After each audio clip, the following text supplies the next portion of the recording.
Good evening, ladies and gentlemen. Welcome to the Tim Kylo broadcast booth. We have cadet football ahead of us tonight, and it should be a lot of fun as the Lipscomb Mustangs are paying the cadets a visit. Of course, last year it was the cadets going down to Nashville, Tennessee.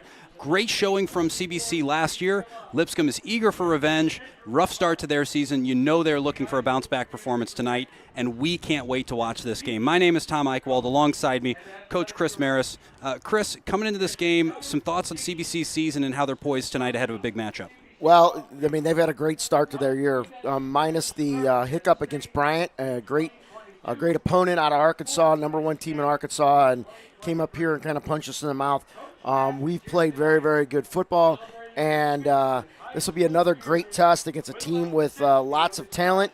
You say that things haven't gone their way so far this year, but you know, if you look at their schedule, I mean, they're not playing any cupcakes. I mean, everybody on their schedule is a legit team, with their lone win coming against Briarcrest 35-21 3 weeks ago. Sorry. I mean, they're playing teams out of Chattanooga, Tennessee, Orlando, Florida, Alabaster, Alabama. Their schedule is just littered with great teams, and you know, that's the way football goes. You got to deal with the guys on your schedule, and CBC's going to see how they match up against an extremely talented Lipscomb Academy. Let's talk a little bit about the cadets coming in. A lot of momentum. Of course, last week's 41-0 win over SLU. But I think so far the big gut check for the cadets this season, that DeSmet game, third quarter, facing adversity and all of a sudden just turning a game around on a dime. What have the cadets taken from that turn? Well, it shows you how fragile these games are, because DeSmet was winning 14-10 at that particular point, and CBC had, other than a couple of big plays, had struggled to move the ball a little bit at times. And then all of a sudden you break off a big run. You get a turnover 3 plays later, and you convert that real quickly, and then you get a pooch kick that you get, and you go and you score again there.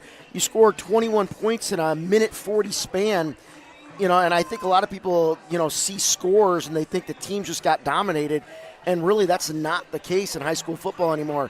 You get these little pieces of the game where everything speeds up, changes. You get little changes in momentum, and a turnover, a penalty, something like that can just turn a game on its head. You go back to the Bryant game. You open the game, you get a 3-and-out, and then you get, 4 false start penalties in a row, and that's how your offense starts. And it just took almost 2 quarters for CBC's offense to get any traction because their heads were spinning. And the same thing can be said about what happened to DeSmet 3 weeks ago. And that's what we need to look at, what happens there. What are those pivotal plays that are going to change the momentum of this game, either positively or negatively, for either of these teams? We are set for kickoff here. That is Chris Maris. I am Tom Eichwald. And real quick, before Gage Shantz gets us underway, Chris, what do you think is the key thing to watch in this game? Quarterback Nick McClellan. How is he handling pressure in the pocket? Whether he's able to escape, get positive yards on the scramble or the design run, and whether he can get the ball to his receivers. Gage Shantz getting us underway. This is your kickoff. You are watching Cadet Football on the Cadet Student Network. Back to receive is CJ Jim Coyley. This took a great CBC bounce. Another one. CBC could be in business. Ball is still loose in the end zone. Is it in? It'll be a touchback. It'll be a touchback. CBC should get the ball on the 20-yard line, if I see that correctly, because it's a muff kick. It can't be advanced. Carson Kaburik recovered it, but that ball was just inside the goal line. It's a touchback. So it touched the end line. Kaburik couldn't keep it in. He recovered the ball, but he was on the white line when he recovered it. Lipscomb dodges a bullet right there. You are talking 2 inches between starting the game on your 20-0-0 and being down 6-0 before you touch it. Had Lipscomb touched the ball, we're dealing with a different situation. The fact that Lipscomb never touched the ball, this is part of why we're in this particular situation. Had CBC been able to keep that out of the end zone, it would have been their ball wherever they initially touched it. So the Mustang offense is going to take the field. Tev Schaefer is their starting quarterback. He is in the shotgun, 1st and 10. Ball at their own 20-yard line. First offensive play of the game is going to be a nice defensive play for CBC. a loss of about 2 yards. It's like Jordan, 51, Jordan Watson. I was trying to say Watson, I was trying to spit it out. And he had a big game last week early on against St. Louis U High as well. And I was doing my best to distract you by pointing to number 22, Drew Patterson, the ball carrier there for the Mustangs. So mixing up your signals early, Chris. That's a recipe for a good broadcast. I'm sorry. No, that was my fault, pointing to the wrong roster. Schaefer's going to drop back. He's going to let fly this time. We'll dink over the top. This is Patterson again. Oh, nice tripped-up tackle. Is that Arthur Porter? And they look like they had something. If Art doesn't get that, then Lipscomb looks like they've got a good situation there. Read well. Almost tripped up. Oh, nice tripped-up tackle. Is that Arthur Porter? In the end, Patterson was able to get back to the line of scrimmage, forcing a 3rd and 10. They're again in the shotgun.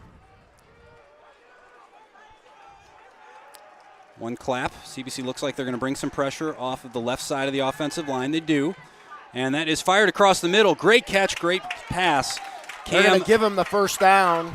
Blivens coming across the field. One clap. They're going to give him forward progress across the first down. Across the line. I think probably the correct call. Looked good from here. And that is fired across the middle. Great catch, great pass. They're going to give him it's a handoff. Little tempo right here. Jordan Watson in again right there. A host of cadets bringing him down. Patterson is going to get 2 very hard-fought yards to set up 2nd and 8. Cadets are wearing those gold jerseys, purple pants, and gold helmets. The all-white uniforms and dark purple helmets of the Lipscomb Mustangs. I got to say, I love those helmets. The dark purple, the nice dark look. Purple helmets, those are a good-looking helmet. A little bit of shine to them, reflecting the lights coming in from the far side of the field on what is going to be a beautiful fall evening. It's a little stuffy in the press box, but the folks are wearing sweatshirts, and they brought their blankets just in case. 2nd and 8. Mustangs fire to the right side, and nobody there. Good job. Austin Tillman, they were throwing bubble screen, and Austin Tillman was all over the screen guy in a hurry.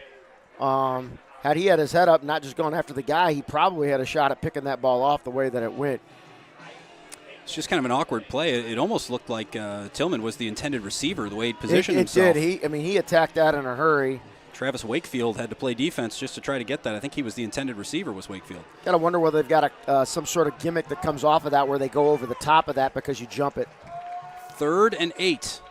10 minutes to go in this first quarter. Lipscomb takes a snap. Schaefer rolls to his left. He's going to fire across the middle, and that is incomplete. It'll be 4th down. Intended receiver was Cam Blivens. And Zakee Smith, number 8, defending on the play. And CBC's defense saved the one crossing pattern that ultimately they played relatively well with tight coverage up to the task here in their gold alternate jerseys. Their fundraising reward. You got a lot more guys on the sideline tonight and some duplicate numbers out there. We're going to do our best to make sure we get it right.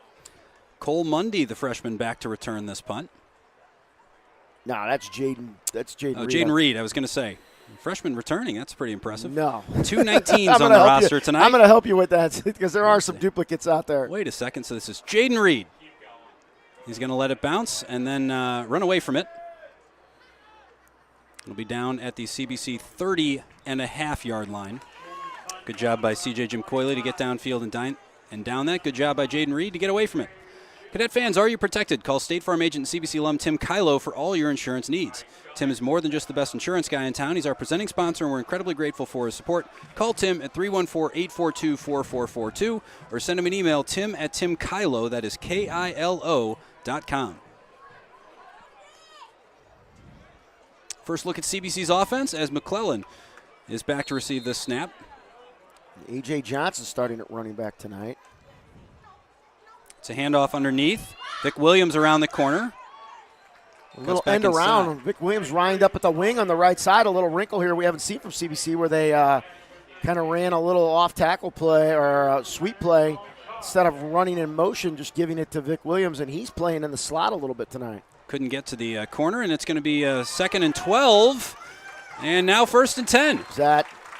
That's Corday Gage, I think, 82.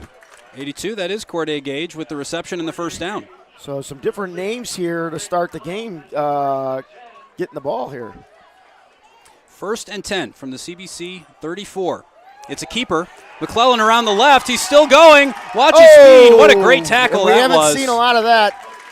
Is that number 0 for Lipscomb? That is a heck of a tackle from Bo Strickland. CBC 34. And we've seen that a lot from Nick McClellan. McClellan around the left. He's still field. going. Watch his speed. What a Is great it tackle point that safety? was. Seen a lot of that. See Jackson Cole, the tight end, check in here. Snap for McClellan. Fakes the handoff underneath. He's going to throw near side. He's got a man. This Little too is much. Pennington. Or Bryson Dorsey. Another duplicate number. That is Bryson Dorsey. Couldn't bring it in. And it will be 2nd and 10.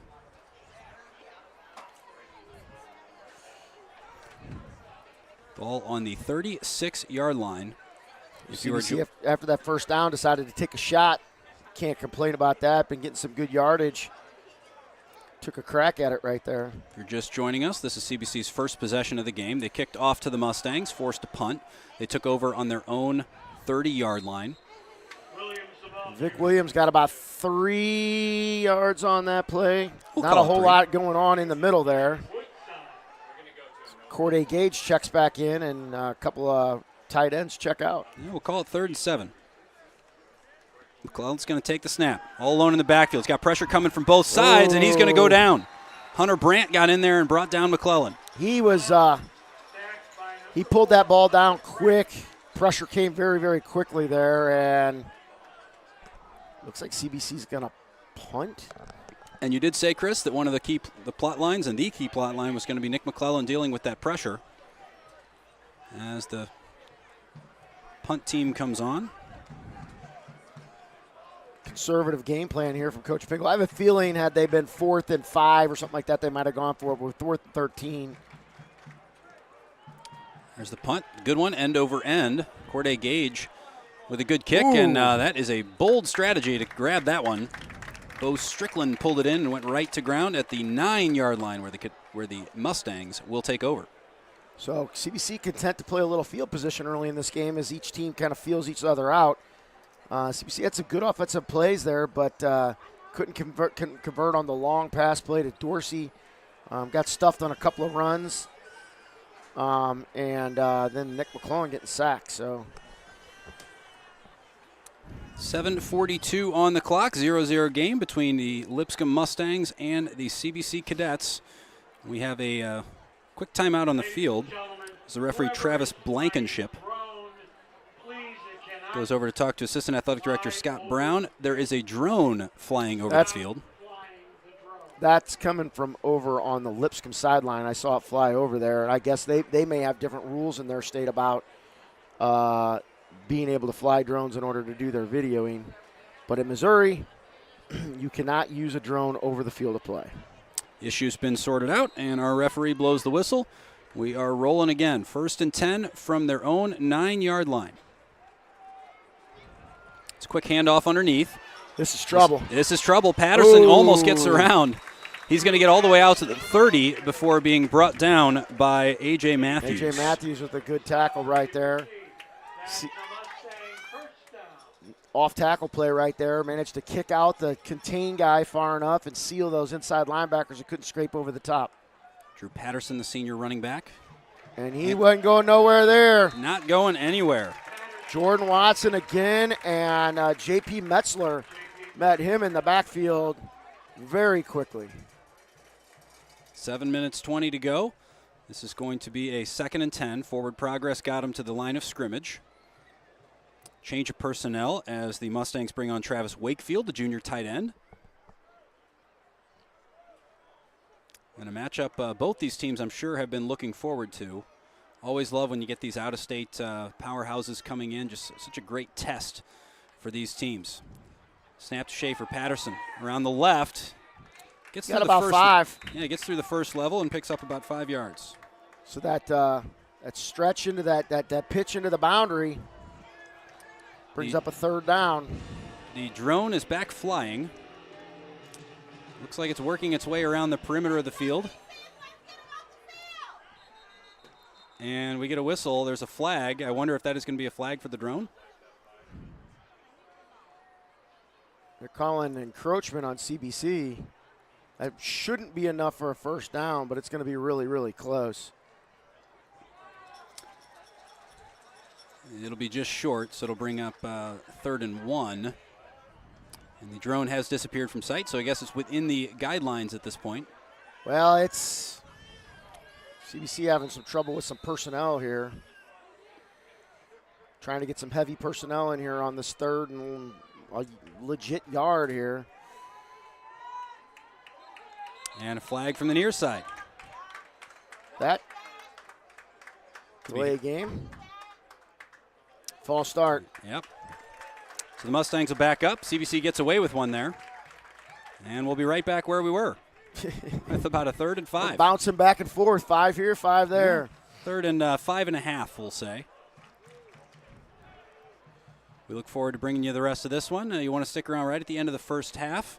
We will have Cooper Newmark giving you an update from the sidelines. We look forward to that. So be sure to stick around at the start of halftime in this game. But, of course, a long way there. Just wanted to warn you so you can plan that stretch break around Cooper's update. Schaefer takes the snap. Fires middle. Wide open. Nobody in the middle of the field. I didn't see where the linebackers went. They may have blitzed, and if they did, that's just a soft spot right in the middle of that zone. Yeah, and good recognition by Dante Fowler to get himself there. Going a little tempo here. Yeah. They mix it up between tempo and huddling. Schaefer is going to keep it. Fake the handoff. He's going deep. They've got a man just overthrew Cam Blivens. Vion Cothran running step for step with him, but he did have position on him, so it was going to have to be a perfect pass. It was not. And a little too long. Fortunately for the Cadets, but if you're going to miss that throw, it has to be long. You cannot miss it short. Good job by Schaefer.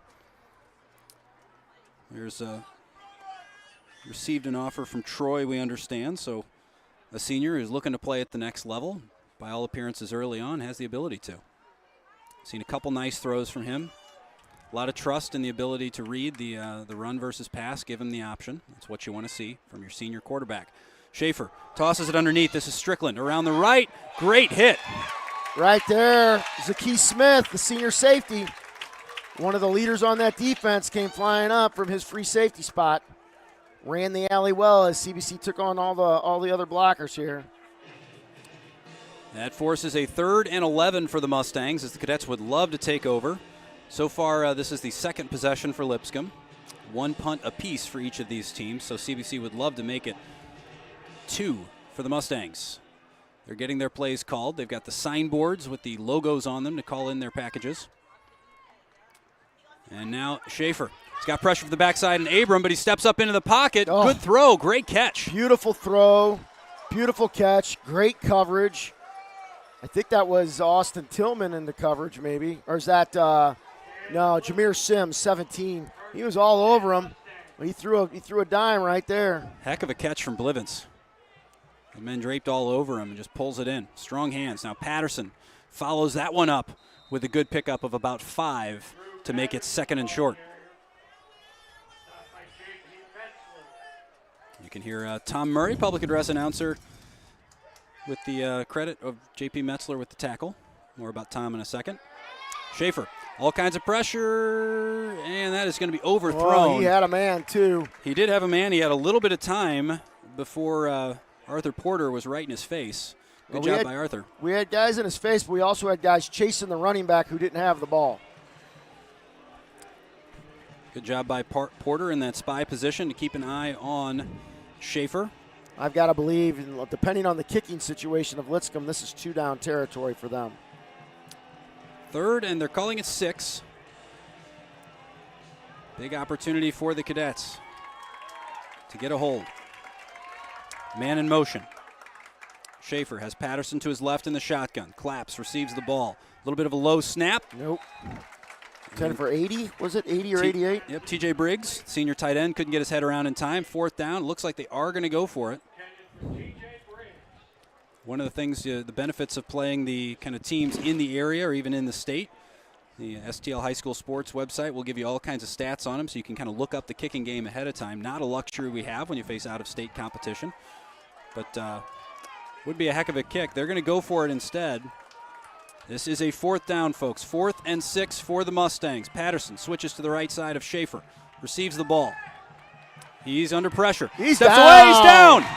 What a great hand that was. Is that Rayshawn Smith? That is 63. Rayshawn Switches to Smith, right the side of junior, Schaefer. to get Receives the more and ball. more play time as the season's He's gone under on. pressure. He's especially down. in He's pass down. situations. What a great hand that was. There are 30 Rayshawn seniors on this Smith. team, 30 to 29 seniors on this team, and there are a ton of juniors that are also making key plays as the future still looks very, very bright as you look at 100-plus kids dressed out on the CBC sideline. We got A.J. Morris in the backfield now. 4:41 to go in the quarter. Man in motion is Corey Sims, and we've got flags on the That's field. going to be false start. Yes, it will. I don't know who he got, but usually when you go in motion and that happens. So the Cadets will back up. Of course, organizationally, great situation to have so many guys dressed. As an announcer with the roster, it can complicate things. There's only so many digits. There is. There is. Looking at the roster. Focus on the ones just in white. Yeah, the ones that are highlighted are the guys you don't want to be reading until later in the game, and if it's going bad, bad or really good. On that thing, I don't think CBC was set before Corey went in motion. Yeah, so here is Morris, and nice run as he will get back to the original line of scrimmage, maybe plus a few inches to set up a 2nd and 10. Are they going to give him, 2nd and 9 they're going to give him, it looks like. The senior running back quartet. Cadets set very quickly, ready to roll. As they sense that blitz coming off the left side, Trip Naiman was showing blitz. I'm interested to see if they continue that package. They're actually might back off the blitz. They do. This is hand off. No, McClellan's going to keep it. Nowhere for Morris to go, so McClellan kept it himself. He got smoked by the safety. Yeah, he did. C.J. Jim Coyley with a nice hit. But that leaves a 3rd and short for CBC right here. Good recognition, and you got to credit Morris for selling that one. He was staring a big hit right down the barrel. And little quarterback power right there. Yep. Here's Morris. Nope, it's McClellan again. They got me. McClellan, left side. He is going to be out of bounds, first down and then some. Don't worry. They're going to get you all night long. That's how good it is. And power right there. They've been getting me and Randy Bowman for the last 5 weeks on some of these 4 weeks. I guess we didn't do the first game. It's hard to tell when Nick's got the ball. One of those other guys got the ball. Don't worry. Such a subtle skill, but so important. But I'm glad to be in illustrious company of losing the ball and all the fakes. McClellan, he does have the ball this time. I can see it in his hand. Fires deep. He's got a man, and that is going to be incomplete. I think if he had that back, he'd run with it. He had a ton of green grass in front of him. He's trying to make something happen downfield, going for, I think that was Jaden Reed. And he had a good – he probably had 10 yards, maybe more if he could have shot losing the ball and all in on him. the fakes. But McClellan Lipscomb's been a does pretty have good the ball open this field time. I tackling can see team it in so his hand. far when they've Fires been one-on-one deep. with Nick McClellan. He's got a 2nd man, and 10, and also that neutral is opinion going here. to Jade Reed be maybe a little bit lucky to get away without incomplete. pass interference because there was a little bit of jersey in his hands before that ball got there. But McClellan keeps it this time. 2nd and 10, right down the middle. There we go. Who needs 3rd and 4th down? We'll just run it in on 2nd and 10 from the 39. McClellan, touchdown, CBC. Another little wrinkle off of what CBC's been doing lately where they've been running that running back out in motion, and then Nick's been running towards him and throwing that screen. In this case, he goes to throw that screen. Everybody goes flying over there, and he just zips up the middle of the field. And he has become quite a weapon. He is a lot of fun to watch. Just so much athleticism, the decision-making ability, the intelligence he has. It is awfully difficult to go up against him. Shantz now on for the kick. A little stutter step. You missed it. Yeah, he did. I don't know if I couldn't tell whether the snap. I was looking at the monitor. I couldn't tell whether the snap was bad. We got a replay right here on the touchdown. Because there was a little bit of jersey. So right here, you're going to see the motion. He goes to throw the ball out there, and then bam, he's up the gut. That was 2nd and 10, designed right down the middle. There we go. Who needs 3rd and 4th down? We'll just run it in on 2nd and 10 from the 39. McClellan, touchdown, the snap CBC. was a little low, and Jaden had trouble handling it, or whether it just slipped out of his hands. Yeah, Gage had to stutter step. Yep, that's never a good thing. I mean, kickers are all about footwork and timing. We want to say thanks while we have a second to the folks at Mercy Sports Medicine for continuing to take great care of our student athletes. Mercy is ranked as a top-tier Catholic health system nationally and offers the highest quality health care for students and their families.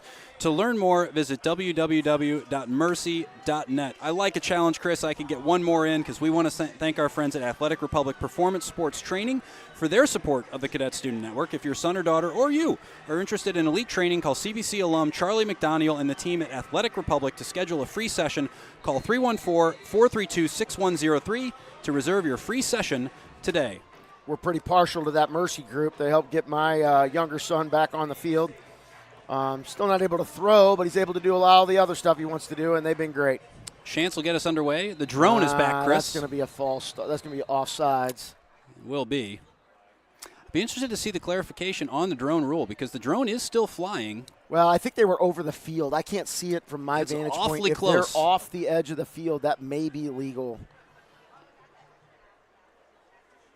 And CBC's going to go back 5 yards. So, not a terrible offensive start here for CBC. You're on the board with 6 points, but you had a handful of hiccups as you come through. A couple of penalties that you'd like to have back, and an extra point. You hate to give away points in that regard. You just hope that doesn't come back to hurt you somewhere down the road. So Chance will kick off from the 35 this time. 2 Mustangs back to return this one. Arms up, arms down, legs moving, and ball in the air. 6-0 Cadets as we are back underway. It's a good kick. Patterson receives it at his own 2-yard line. Right up the middle, and a nice return as he'll get all the way out to the 33. I saw Vion Cothran coming off of that. I think Nick Musig, number 31, who's back this week, might have been on the bottom of that pile as well. Solid return by Patterson. Decent field position for the Mustangs. They are 0 for 2. A punt on their first possession.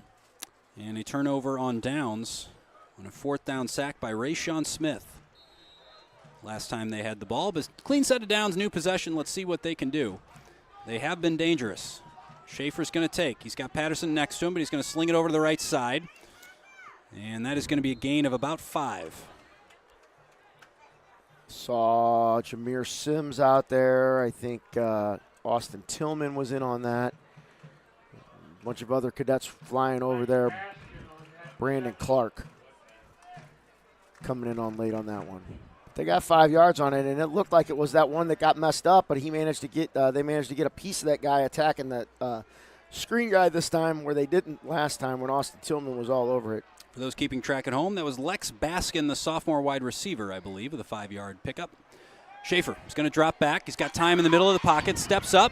He's on the run now. Over to the right side, and he's going to be brought down. Now, it won't be a sack, I don't think. Was that 48? That's Cortland Collins. Cortland Collins, yeah. His nickname started to come out of my mouth. Nothing wrong with his nickname, other than we want to use his real name when we're on the air, but what the kids call him around the school building, so. That'll make it 3rd and 4. Schaefer getting a clean set of signals. Some new signboards. I see the Texas Longhorns logo on one of those. Lovely camera shot. Wonder what that means. From our student videographers. Maybe some of our Lipscomb viewers watching at home know what those signs mean. It's a reverse. Oh, Arthur Porter! Lex Baskin around the corner. Cannot beat Arthur Porter. And CBC had that sniffed out as a tendency right there. It's the only way you tackle one that easily like that. He came straight upfield and was ready for that. He was either going to turn it in, and the blocker was out there and didn't know what to do with Arthur right away. What a great play right there by Arthur Porter. He's having himself a good game. That's a couple of key plays for Art. Cole Schulman on to punt. This guy must be able to punt pretty good because Jaden Reed's back way far. This punt is going to be hit with 1:08 left on the clock here in the first quarter. Reed calls fair catch, and the Cadets will take over at the 30.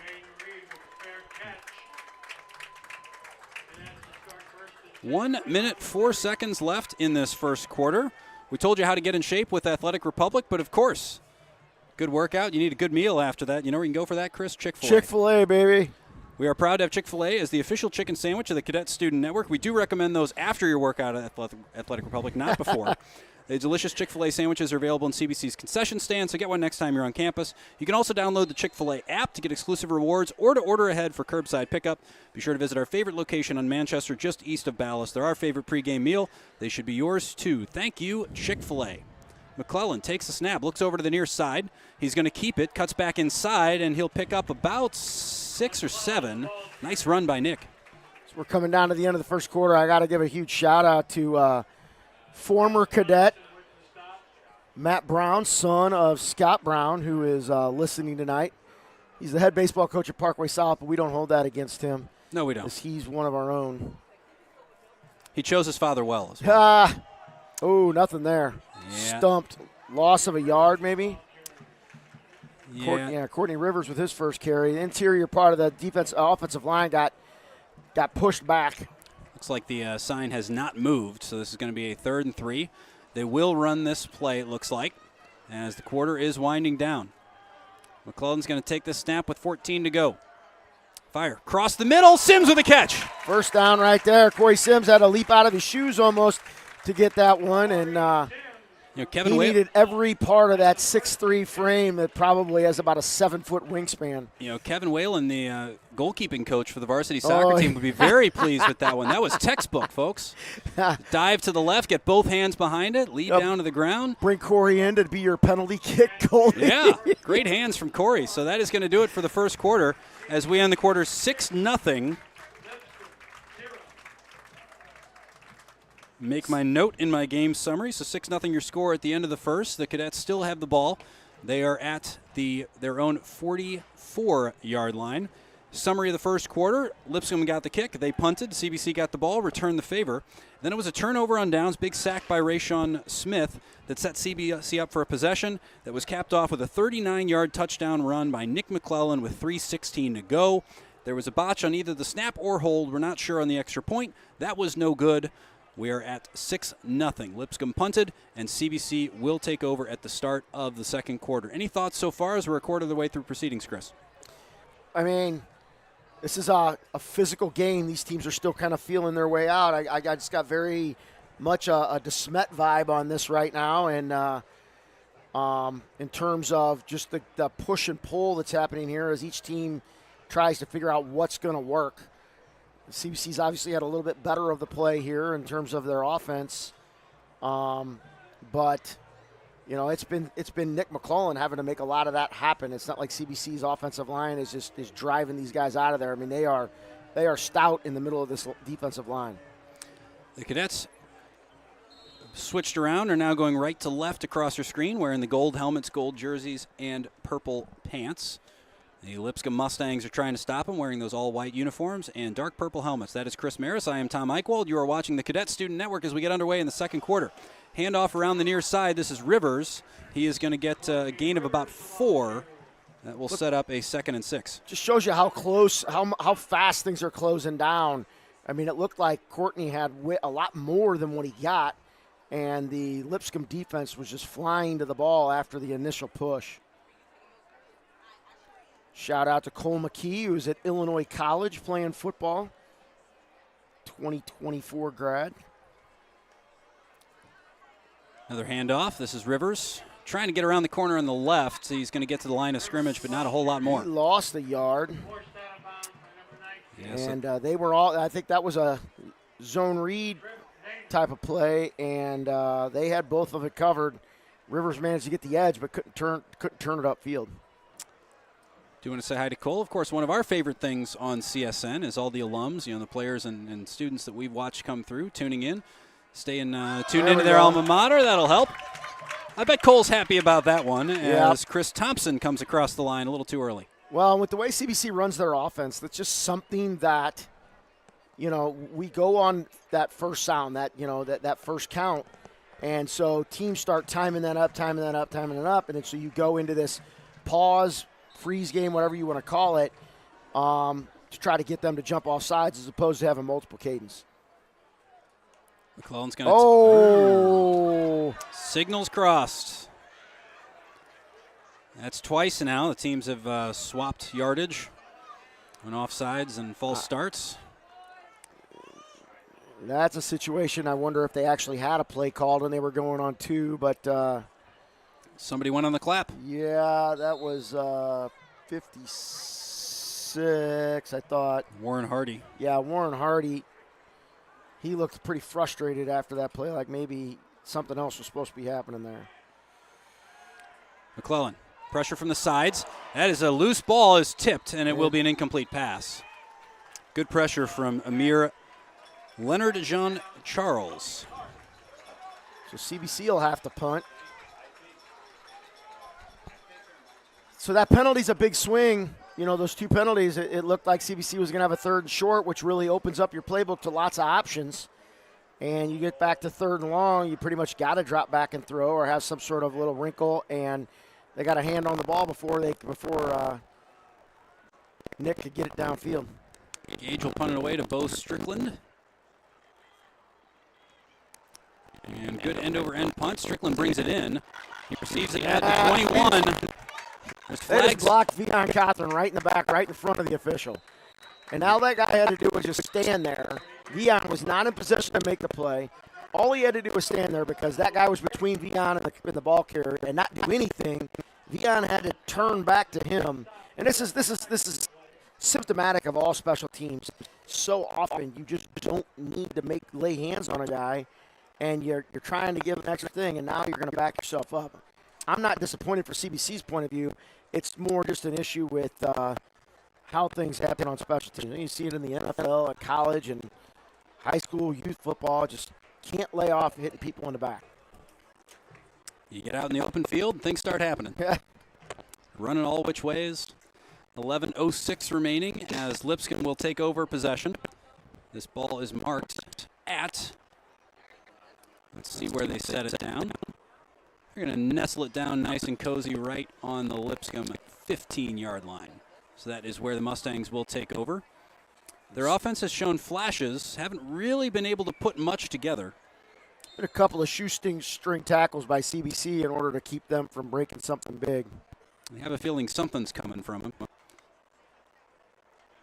As they hand off to Patterson. Good run, jumps over a tackler. Here it was. Big gain for Patterson. He's still running. He's finally going to get closed down, and a good open field tackle by Z. Smith. But that is a huge gain. Well, spoke too soon. Right through there, CBC, they were in a trips formation. CBC pulled the middle linebacker out there to help cover up on the trip side of the formation, worried about the perimeter. And the Mustangs want to busted it up there. They want to force the issue, keep going. Quick snap from the CBC 34. Schaefer over the top, and that's going to be a good. Oh no, that's a first down. We got a penalty out here, deep in the secondary. I was about to say that was a nice tackle, but receiver just bounced off him. Leo Baskin for the Mustangs. So Lipscomb, the Mustangs on the move. Well, we think there are flags down. Doesn't necessarily have the feel of an offensive penalty, but we'll wait for the signal before we make that call. It'll take 4 officials to make this one. Flag was a little bit behind the play. The flag's currently sitting at about the, we'll call that the 17-yard line. Wonder if we're ever going to get a signal. And Travis Blankenship, the referee, making sure he's got all the information he can. Finally, we're ready. That flag came out kind of late. Oh. Ooh, offensive pass interference. Yeah, I bet Cole McKee's happy about that one, too. So that is going to be a pass interference call against the Mustangs. So that'll back them up. I'm trying to figure out. I'm wondering what they did. They ran a little pick play or something like that.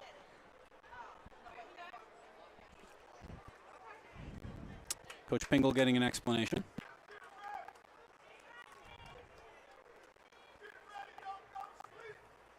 Always fascinated by the different dynamics of getting the clarification when you're the team who benefits from the call as opposed to when you're the team called. What do we? That can be a slightly different interaction. Spot foul?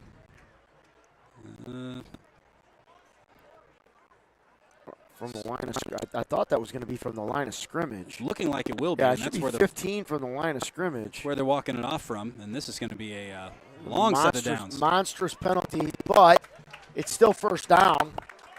I don't think they lose the down on this one. So this will be first down from the CBC 49. The marker all the way at the 24. Also a little bit of time for CBC's defense, which got a little discombobulated there for a second to kind of get their grip here. But you just saw Lipscomb bust off a huge run for 30 yards. You know they've got explosive capabilities.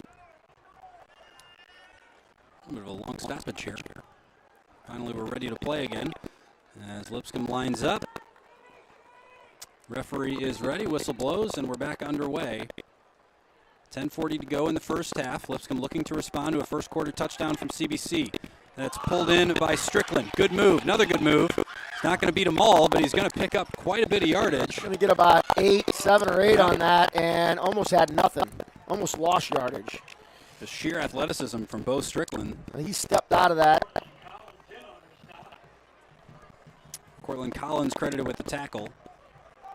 And this is going to be second and That's 17, 18. 19, something like that. We'll go 18. We'll split the difference. There's only one official number anyway, and it's the guy standing all the way down there. Yeah. Everything else is just a best guess. Schaefer drops back. He's going to let fly on the near side. He's got a man. Just couldn't hit him. That's the second time Livens has been overthrown. Yeah, Austin Tillman and the safety, somebody got confused on what their coverage was or just got caught peeking in the backfield. So that'll bring up a 3rd and 19. They're calling it on the scoreboard. Interesting to see what they do here. CBC, I imagine, will sit back just a little bit. Just keep that ball in front of you. Corey Sims hit at free safety in this particular play here. We haven't seen a lot of that this year, but we did see a lot of it last year. I was going to say, that tells you what they're expecting here. Expecting that deep pass. You put Corey Sims right about 5 yards before that first down marker. But they're Say, leaving, go find the ball. But they're leaving their bigger guys in up front. Schaefer with the pass. Good block from Patterson, but it's not enough. He's going to go Music. down. Music brings him down. He fought through the block from Patterson, got to his man, and hauled down Schaefer to make it 4th and 25.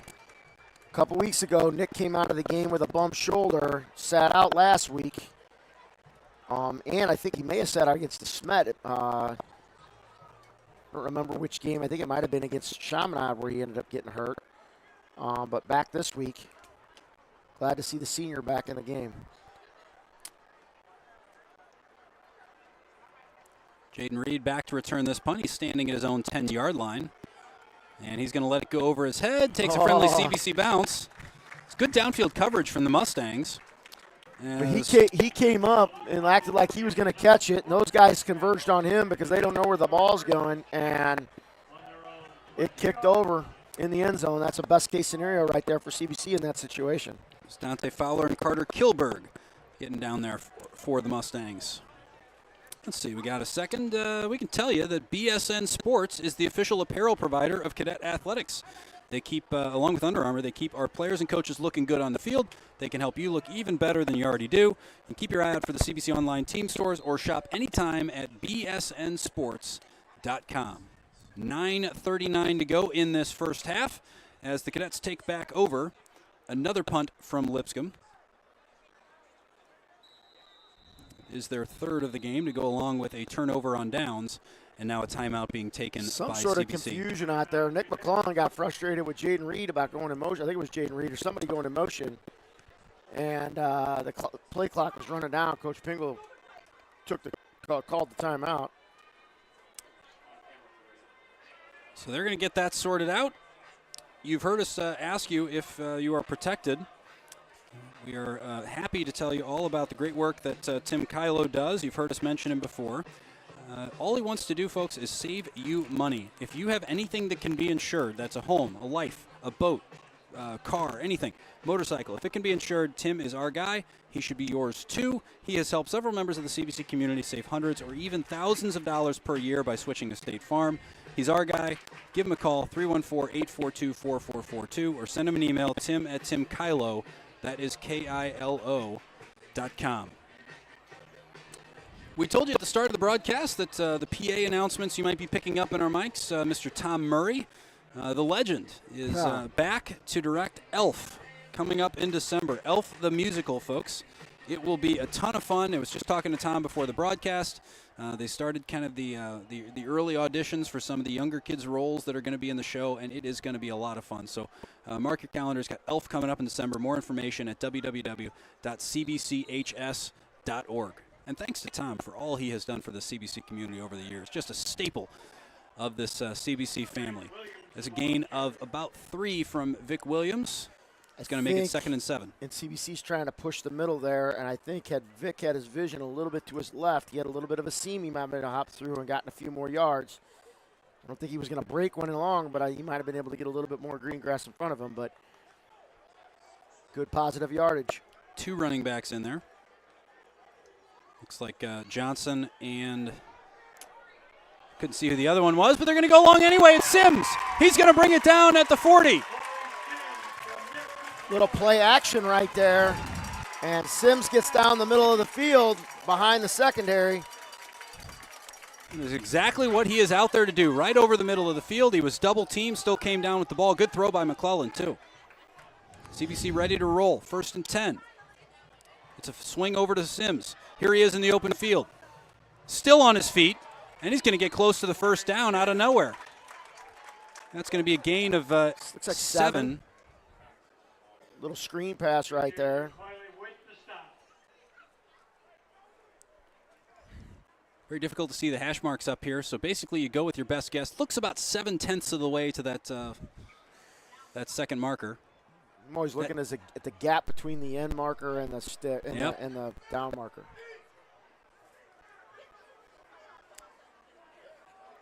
McClellan getting the signal in, a little bit late, but they got plenty of time, 10 seconds left. They are going to call, is that another timeout? Or an equipment timeout? Is there a mouth guard or something on the field? Got to say that's awful handy if you were struggling to get the signals in. I'm surprised the Lipscomb coaches aren't going bananas on that. And they might be. Good timing. I think they're looking for an explanation of how CBC got a stoppage in the game clock there. And, there's your answer. Yep. Have some home field advantage. That is Chris Maris. I am Tom Eichwald. McClellan drops back, and there's no advantage in that one. Chris Thompson all over Nick McClellan. I don't know if the left tackle missed, the running back missed. Boy, that was a jailbreak right there, and you just don't like to see that in that particular situation. Chris Thompson, the senior linebacker. We understand he's got offers from Baylor and Colorado, so you get a glimpse of why. McClellan, all kinds of pressure again, has to step up and does. He's going to pull it down. There's a move, spin move, still going. He's got the 1st down. McClellan, a gain of about 16, moves the chains. All right, who's on the joystick on that one, hitting the X button left and right on those spin moves? That's the advantage you have right there, and a super electric athletic quarterback right there. Your pocket was collapsing, stepped up, and he just found a seam and went. Makes it 1st and 10. This ball is at the 26-yard line. So the Cadets still hold a 6-0 advantage. Touchdown in the 1st quarter. And this is going to be close to another 1st down. A.J. Johnson, a little counter play. Vic Williams leading up in there, and that's a little wrinkle off of that end-around play that they ran earlier. And we'll call that about 8 yards. It's going to set up 2nd and 2. Good run by Johnson. So hard to bring down when he gets those legs moving. McClellan still has 2 backs on either side. Short yardage situation. They fake the handoff. It's going to be McClellan for the end zone, and signals crossed with Corey Sims there. Yeah, he's looking corner, and Corey went post. So I don't know if that was a sight read or if maybe Nick was like, oh, crap, I got no place to go. Got to get it out. Either way, it brings up 3rd and 2 from the 18-yard line. I got to believe this is 2-down territory for CBC, provided they don't get pushed back. There's a clap from McClellan. Lipscomb shows blitz from McClellan's left side. Last time that happened, they backed off the blitz, changed the defense. Looks like they're going to keep that blitz coming, and it will. This is a handoff. Ooh, didn't get it. The high snap, I think, affected Vic's ability to be able to get going the way he wanted to. Did well to scramble back to the line of scrimmage, and this is going to be 4th down. It looks like the kicking unit's coming on. Oh, interesting. Going to go for a field goal right here. So Gage Chance is going to attempt this.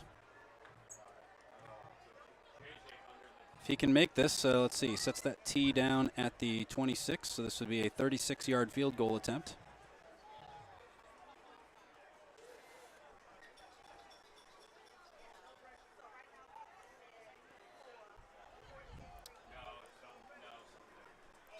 Last time he was out there was an issue with the snap and hold. No issue there, and I think Chance just made it 9. There we go. Does. So that is a field goal with 6:37 to go in the second quarter. Makes it 9-0 Cadets. Not necessarily the first half of football we were expecting to see with all the offensive talent and D1 talent really on both sides for this game, but it has been all CBC so far in the score column. Well, yes, it has, but it's only 9. You're only you've gotten stopped a couple of times and had some, mental mistakes with the penalties and stuff like that. And, you'd like to be sitting here at 14-0 instead of 9-0, but you're playing a quality opponent, so got to keep this moving. Quick sighting of the, could it be the future of the CBC football program? Jet Weaver down there on the field. He was making a run for the bench. Of course, you're going to have to wait a while for Jet to be gracing the field, as he won't be on campus as a freshman until 2037.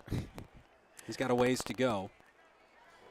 Just a little bit. Just a little bit. Of course, his dad, Alex Weaver, our director of facilities, one of the hardest working men you will ever meet. Alex does so much for our community, and Jet getting to enjoy the football game from the sidelines tonight.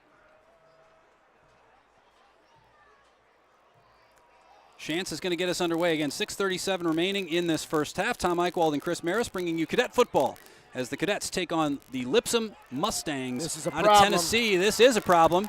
This is Patterson. He's got the kicker beat. He's going to get chased down from the backside. Tillman is able to get there and bring him down at the 20, but a great return by Patterson. You don't need special teams turning this thing around. Right now you got a missed field goal, and you had some busted breaking coverage right there by the kickoff team, and he got that ball with a head of steam and just took it straight up the field. Gage Chance did a nice job of just kind of like being in the way and making him change directions, and that gave Austin Tillman the opportunity to run him down. So 2 big plays tonight for the Mustangs, and it has been Patterson both times. He pulled off a long run just a few minutes ago before CBC's field goal and the possession that led to that. And then the big return here, best opportunity of the night for the Mustangs, and they sure could use one here. And Schaefer right between 2 men. And overcooked Baskin, and the other guy over there I think was Dante Fowler, who was way out ahead of it. Well, he ran that flat fade route concept out there, and he just ripped that flat route out there so quickly on that speed out that he had more time and he was open. He makes a better throw or holds the ball a little longer, he might have been able to get something there. Brings up 2nd and 10 for the Mustangs. A lot of football left, but they'd feel a whole lot better with some points off this opportunity. Schaefer pulls it down, spin move. He's going to try to get around the corner. He does. He's going to gain, actually he's going to lose about a yard. He's got about 2. Let's but see. Jameer Sims had him for a clear sack and bounced off. He's, big athletic quarterback. Sims wasn't able to hang on. I think he was a little surprised he landed home so easily as he came off on the inside of that block. And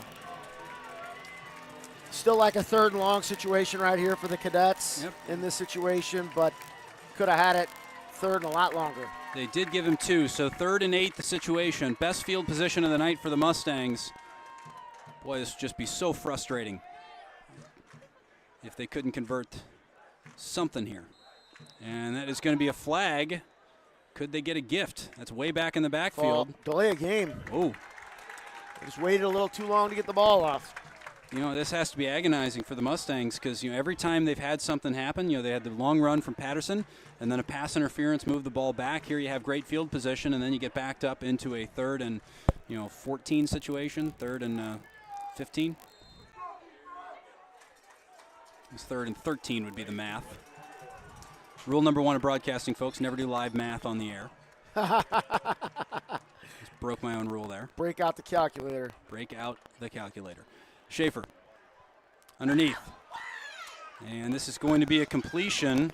A good one, close to a first down. Going to be short of the first down. I got to believe they're going to go for it right here. I would think that was Jack Westlake, the senior receiver, who hauled that in. It is going to be 4th, and they call it 1. It's a beefy yard, folks. We'll say 4th and 1.5 if we're being technical. Schaefer's got Patterson to his left. Patterson has been the workhorse of the offense. Do you hand it off and trust your guy to do it? They're going to take a timeout and think about it. So timeout Lipscomb. 4th and 1 is the situation. 5:39 to go in the first half. You do want to stick around for a few moments. Before we go to halftime at the expiration of the second quarter, we will throw it down to Cooper Newmark, one of our CSN students, who is down there. He's on the sideline tonight, and we're going to get an update from him at halftime. So we'll do that kind of before we step aside. So right at the end of the second quarter, we're going to throw it down to him on the field.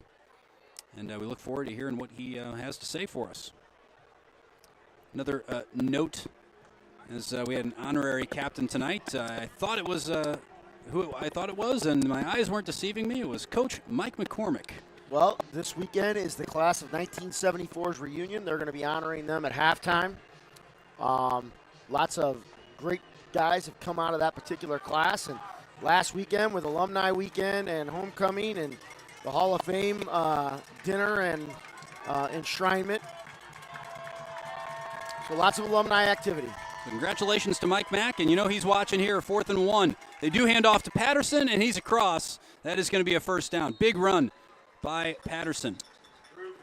So he's going to get a first down, but it doesn't look like he's going to be inside the 10, so it's going to be that they're going to be able to get a first down without scoring.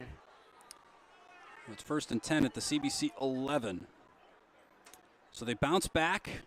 A real potential momentum killer on the delay of game penalty. But they recover, and they're going to have another chance. 5:26 to go in the half, and now we get another stoppage. This time CBC is going to take a break. CBC probably wants to set up their goal line defensive situation here and make sure they've got their personnel right, their communication right. You know, I mean, if they line up and they just beat you, that's one thing. But if you make a mental mistake down here because you just don't have things squared away, those things haunt you. Cadet fans, are you protected? Call State Farm agent and CBC alum Tim Kylo for all your insurance needs. Tim is more than just the best insurance guy in town. He's also the presenting sponsor of CSN, and we are so grateful for his support. Call Tim at 314-842-4442 or send him an email, tim@timkylo, that's KILO.com. You mentioned the class of 1974 50th reunion tonight. That is exciting for those guys, but also exciting for the CBC class of 2028. After a few weeks of having to wait for it, they finally got to paint themselves purple after weather has put a damper on it for weeks in a row. Tonight was the postponed luau and the annual painting of the freshmen. So if you are a freshman parent watching at home wondering when you can pick up your son, bring towels. Yeah. It is washable paint, we assure you of that, but bring towels for the car. It gets a little slimy. That's why they didn't do it week 1, and then they didn't do it again last week because it was raining and other things were going on in other weeks. It's just... You're welcome, parents. We waited for the dry weather before we painted your sons. And now Schaefer, near side. There it is, touchdown. And that's exactly, you come out of a defensive timeout and somebody doesn't get their coverage squared away, whether that was the corner or the safety. It was Nick Musig running back quickly with the receiver. I didn't see where he came from, but that's a killer. 5:19 to go in the first half. And the Mustangs trying to now make it 9-7 with the point after. CBC a little bit of confusion there. But will it matter? Snap, hold, both good. Kick is up, and that is a no-doubter from Cy Pepper. So 9-7 your score with 5:19 to go in the half. Absolutely had to have one there if you're Lipscomb. Plenty of football left, not from a score point of view, but, mentally. It hasn't been a game where things have been going their way. You finally get your best opportunity of the night. You don't punch it in on that one, then I think you hit a new level of frustration in the first half.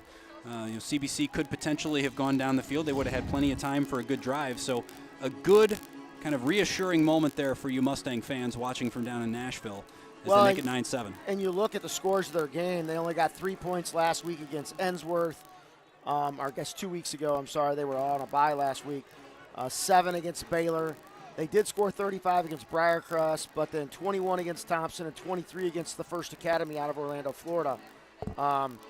You got talent all over the field out there. I'm sure they're feeling, when is it going to show up? When are we going to be able to get some explosive plays? And right there, they got themselves right back in this game.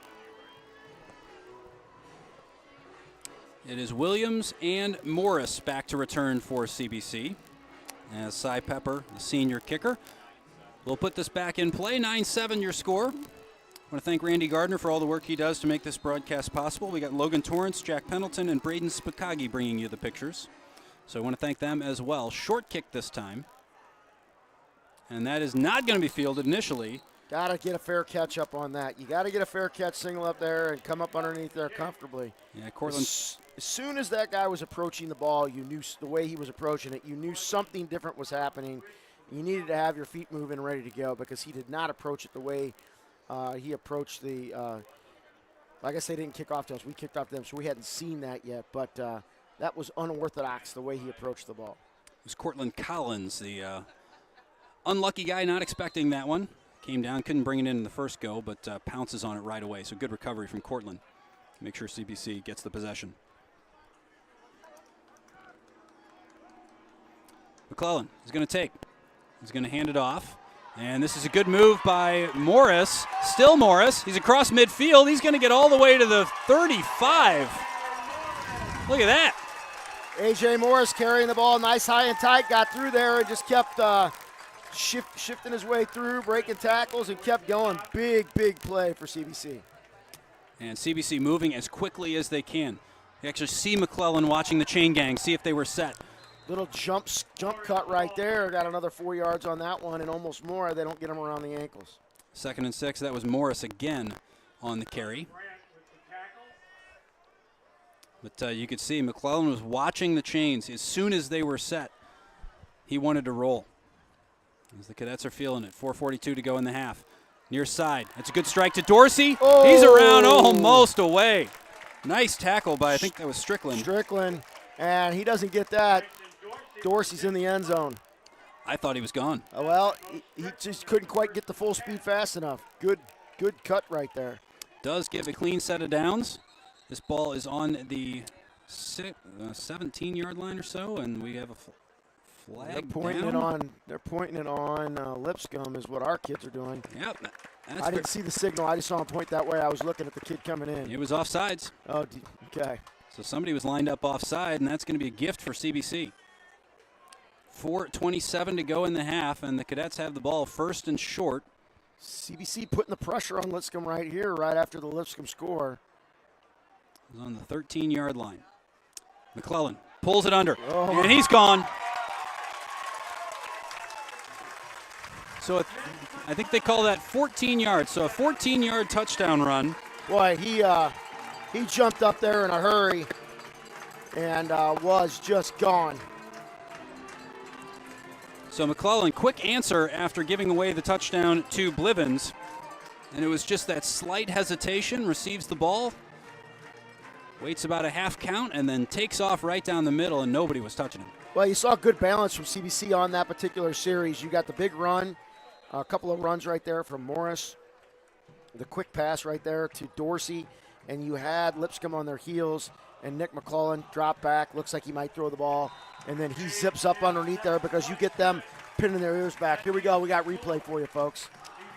I'll let you take the replay, Chris. So right here, you're going to see him jump up to the left side right here.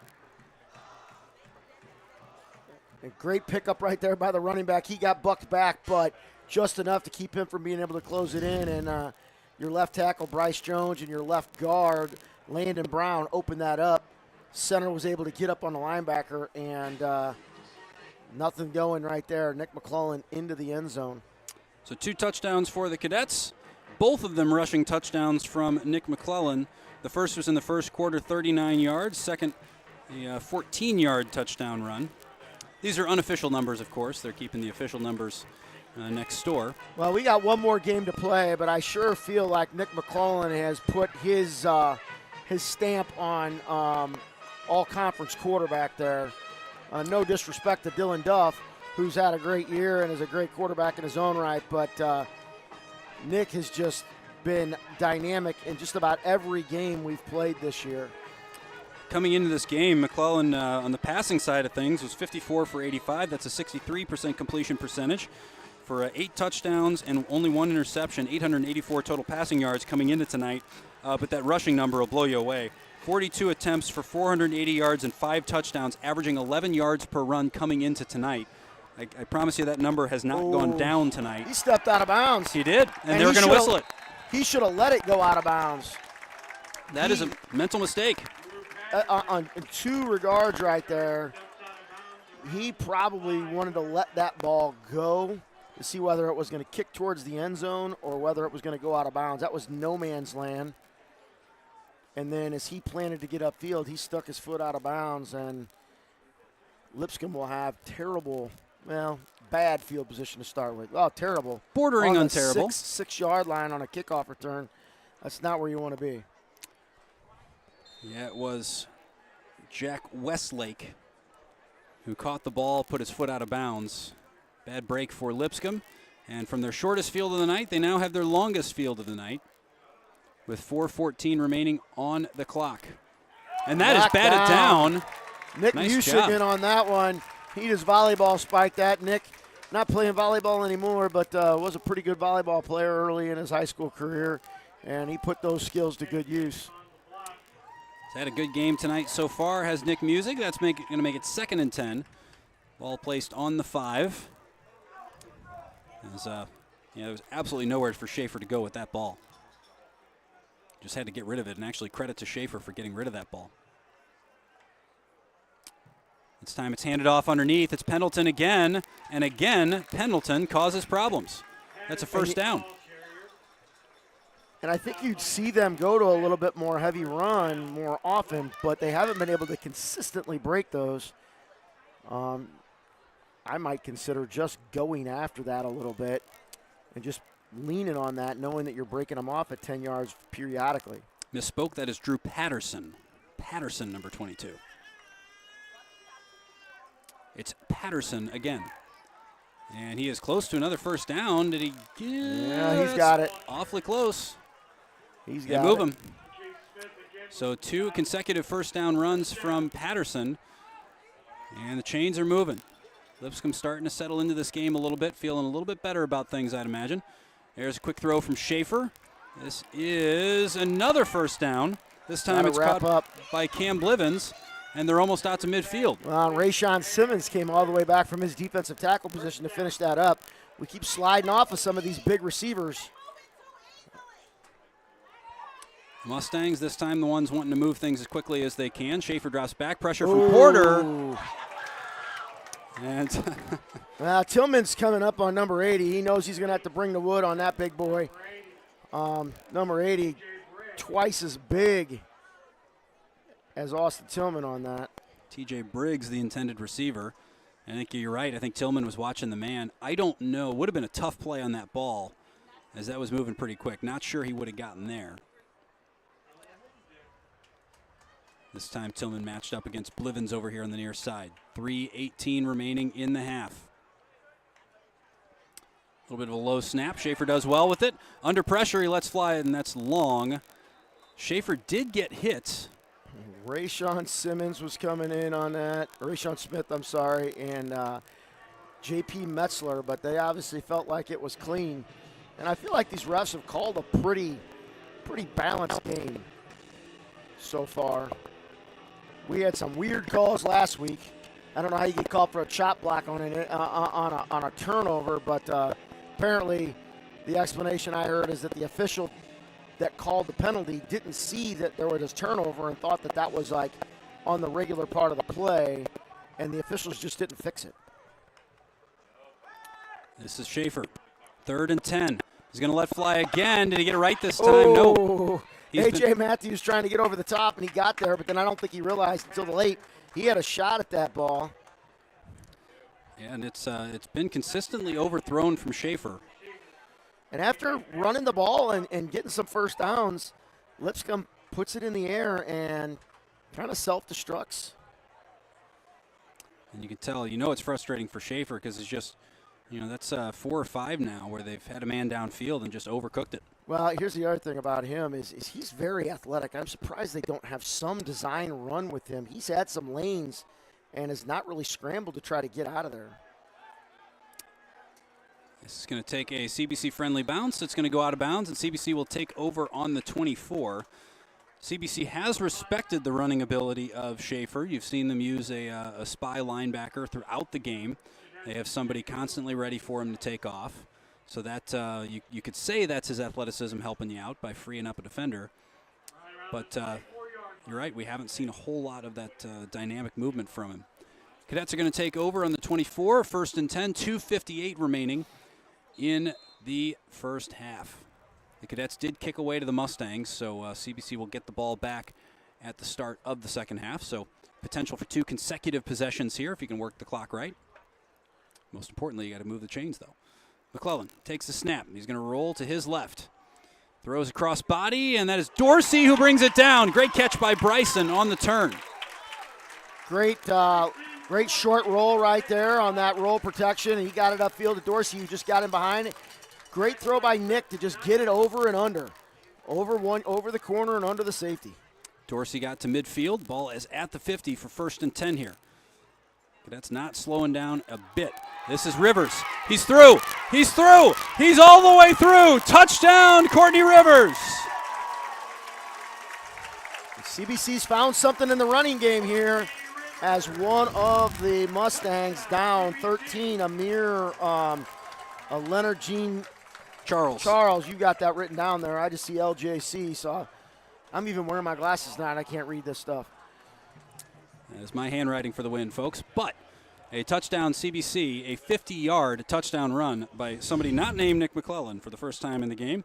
It is Courtney Rivers punching it in. Well, I got to give a huge shout-out to Bryce Jones, who is taking left tackle reps here for Gavin Dobby, who's been ill, still recovering. And, Bryce has done a great job, the junior, really kind of stepping up there. And, you got him, Landon Brown, and Dobby, Gavin Hurlbutt, some of these young guys that have been kind of rotating in at some of these other offensive line positions.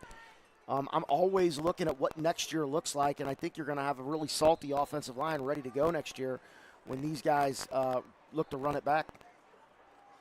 Gage Shantz on to attempt the point after. That is up, and that is solidly hit, straight through. That is going to make it 23-7.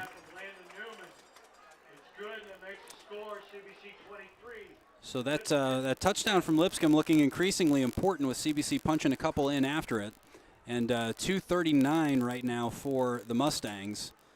And they've been moving the ball better, so they'll take some confidence. But you absolutely can't, CBC get another worst-case scenario for the Mustangs. If CBC could get a quick stop here, you still have one timeout if you're the Cadets. You could really do some damage. So you haven't needed them. I mean, no. With the way CBC can go up-tempo and no huddle as often as they do, in the way that they do, and your offense is kind of feeling it. It's a really important drive. You'd love to pop another one in right here. I mean, very important drive for the Mustangs here in the grand scheme of this game. If you're them, you really got to try to run this half out so you can regroup at halftime. Now, look, we try to be as even as we can calling these games, but I won't apologize for the fact that I would love to see CBC win this running away.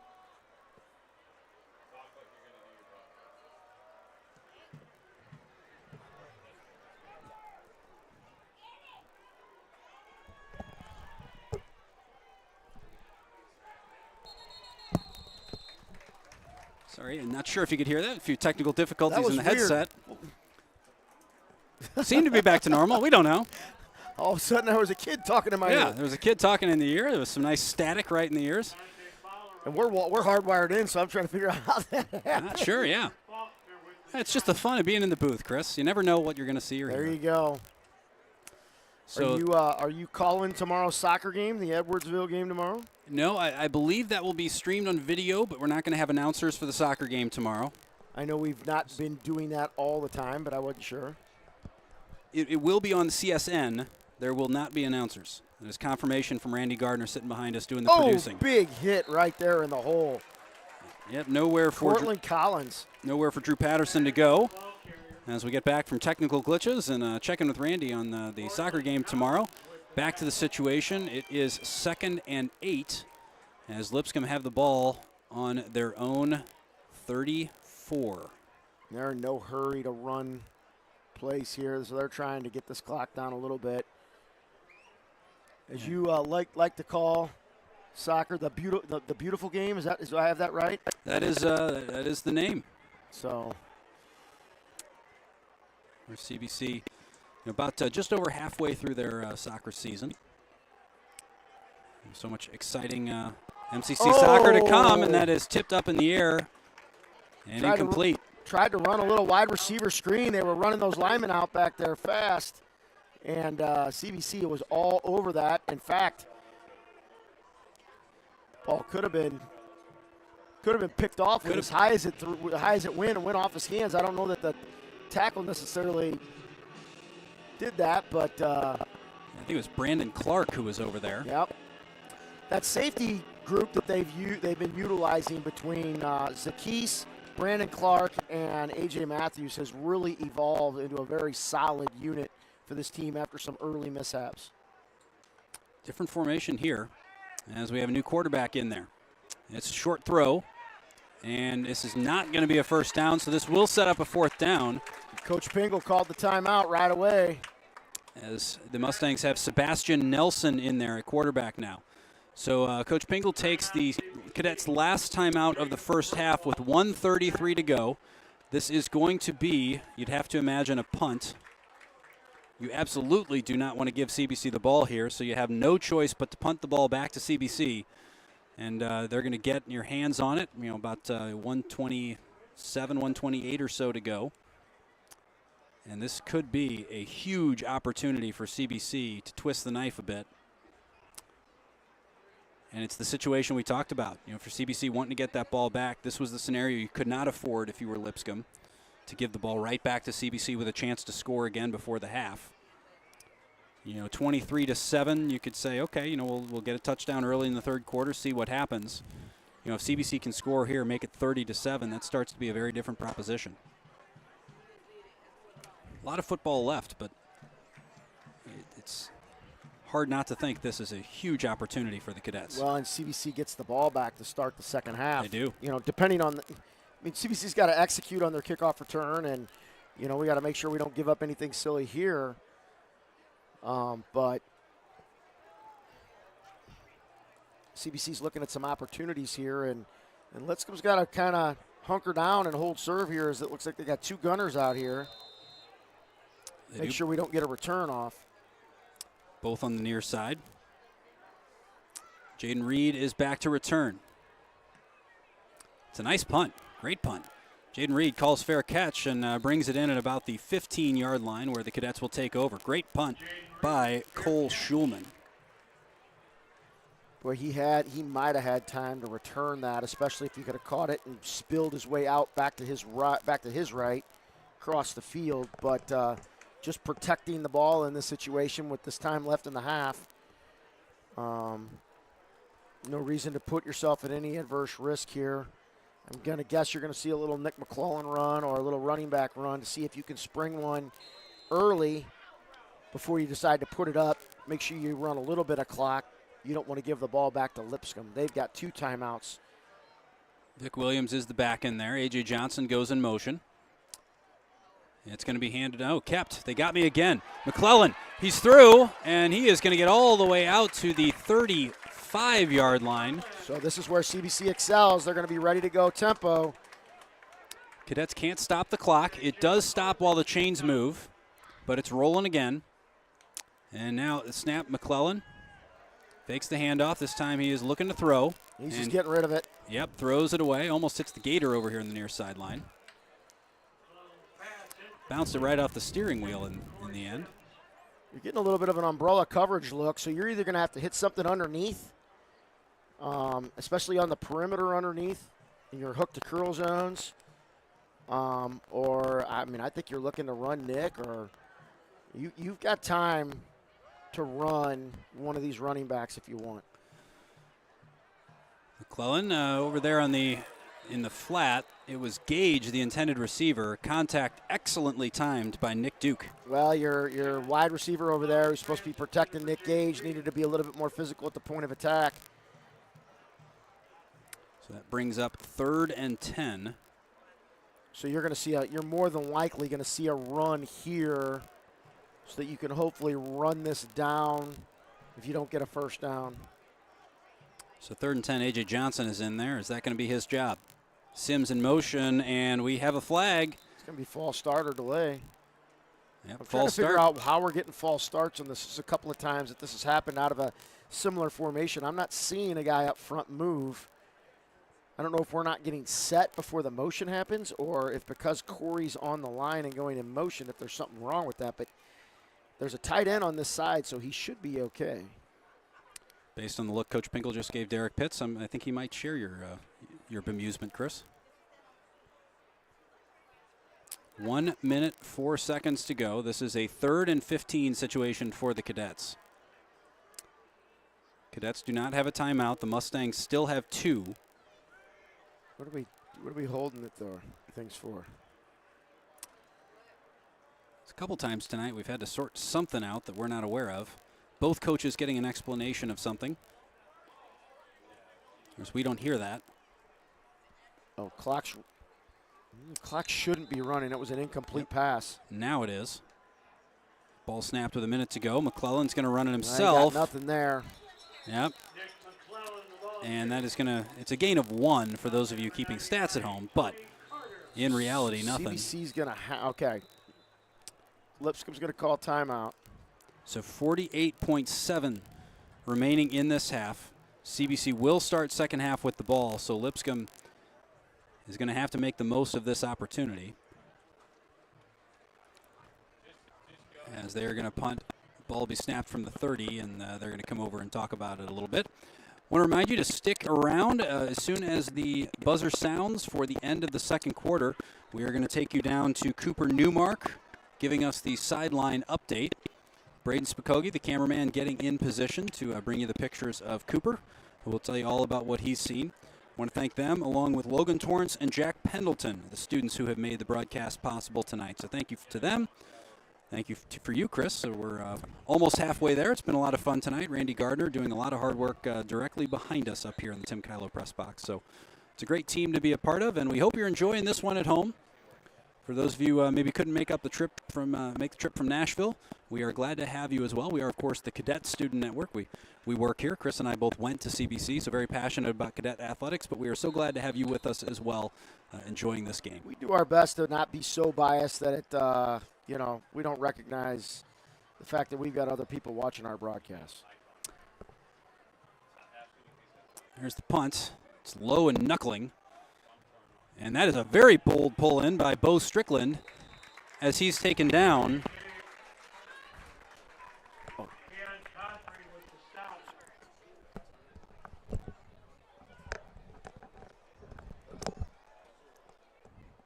So you're getting a little bit of background noise as we're there we go. A little mic issue. But we're good. I think that's what we got as Cooper was jumping on there. He's ready to go. Chomping at the bit in order to do his halftime report. 40.9 seconds, 1st and 10, ball on the 30 for Lipscomb. Trailing 23-7, would love to get something back here before halftime. CBC bringing a blitz. And it's pressure, and this is going to be a run. He's running straight out of bounds, trying to conserve time. Yep, good job by Sebastian Nelson to pull things down. And he realized he didn't have anything, and if he did, he was going to eat up a lot of time, so he just hustled upfield, got positive yards, and got out of bounds. Going to pick up about 8. Will bring up second and short, 33.6, the number that matters most for them. That is the number of seconds left in this first half. Rayshawn Smith showing lots of motor in this game and has been coming on more and more the last couple weeks, just really getting after it from that defensive line position. Nelson pulls in the snap. He's going to throw, fires across the middle, and that is caught. Ooh. Good catch by Lex Baskin. And now they're going to have to get in position quickly. 25.7 to go. They do get a short stoppage of the clock while the Chains get in position. They still have one timeout, too.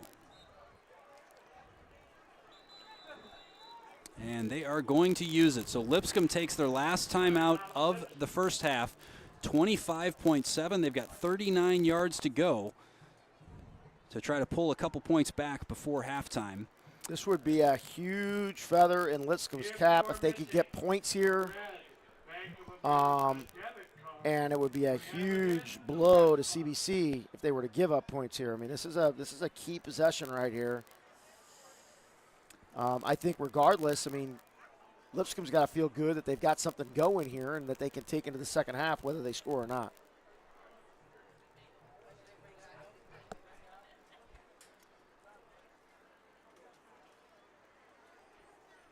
Looking for some scores here. Last I saw, SLU was leading Vianney 21-14, but I haven't seen an update on that score. DeSmet beating Chaminade 44. Beat them 44-7. That game is over.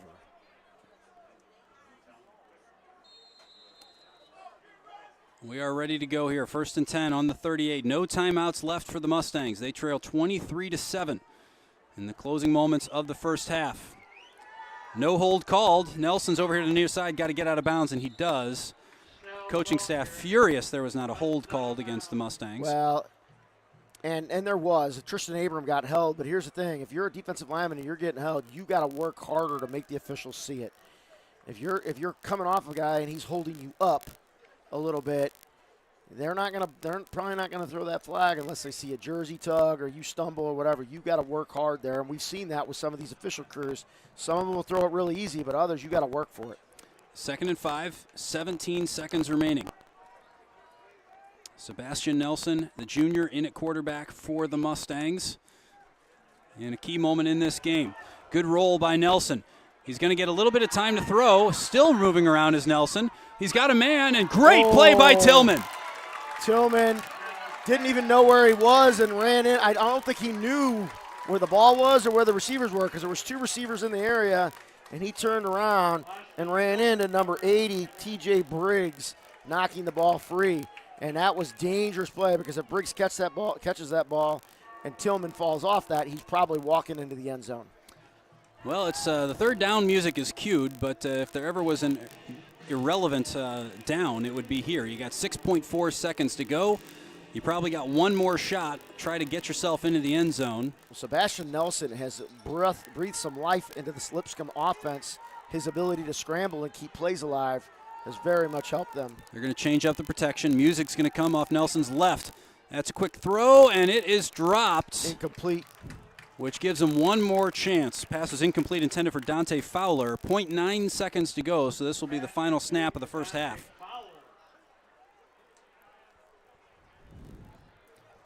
It's been a good half to watch. You know, there hasn't been, the score might be a little bit heavy on CBC's side, but, it has been an interesting game. You've had opportunities for Lipscomb. They just haven't been able to punch it over the line. Only, the one touchdown from the short field drive they had, but they've moved the ball. They've caused CBC some problems defensively. CBC has adjusted well, too. So it's been a good game to watch. Well, and on that last play, you saw Nick Music coming in, but he came in kind of slow, hoping that quarterback didn't spin out. Yeah, last play of the half, and Nelson's going to find the turf. Good tackle as he's brought down by Jake Plummer first. And that will be the end of the first half. So as we close out the first half of action, we are going to throw it down as promised to Cooper Newmark on the field. Cooper, can you talk us through what you're experiencing, what you're seeing down there on the sideline? Thanks, guys. The big key main part of this game has been how both teams have been able to break the tackles while running. The Cadets have been able to shake off the first tackler and have been able to move and drive down the field as a result of that. Now, this is a competitive game, and the Mustangs are very much in it. Now, if I, for one, would love to watch the second half of this keep unfolding, and I would want to stay tuned. Now, let's send it back up to you guys. We're with you, Cooper. We can't wait to see the second half of this one. We are going to step aside for a little bit of a break. That was Cooper Newmark with your halftime report from the sideline. Tom Eichwald and Chris Maris bringing you Cadet football on CSN. At halftime, it is CBC 23, Lipscomb 7. We'll be back in a few minutes. More football coming. Don't go anywhere.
Among that group were about 60 graduates who are here with us tonight, celebrating their 50th high school reunion.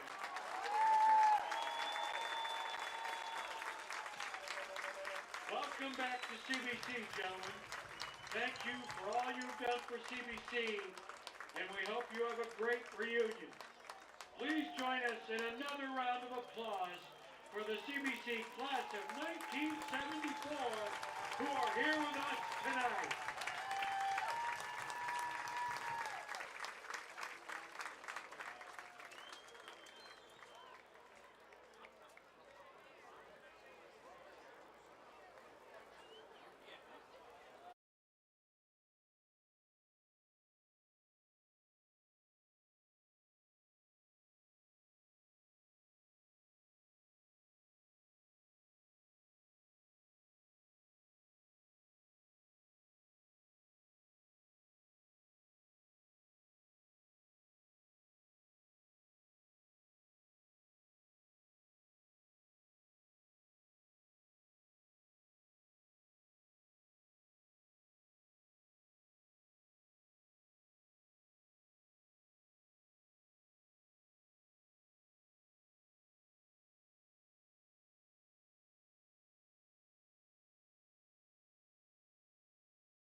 Welcome back to the booth, everybody. Tom Eichwald and Chris Maris. We've seen one half of the game. We got half of it left to go between CBC and Lipscomb Academy. The Cadets and Mustangs tangling tonight.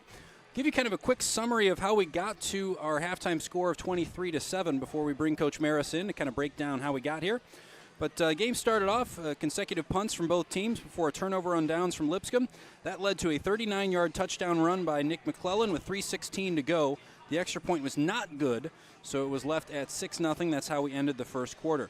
Second quarter, team swapped punts again, and then there was a field goal from 36 yards with 6:37 to go in the second quarter, made it 9-0. That was Gage Chance with the field goal.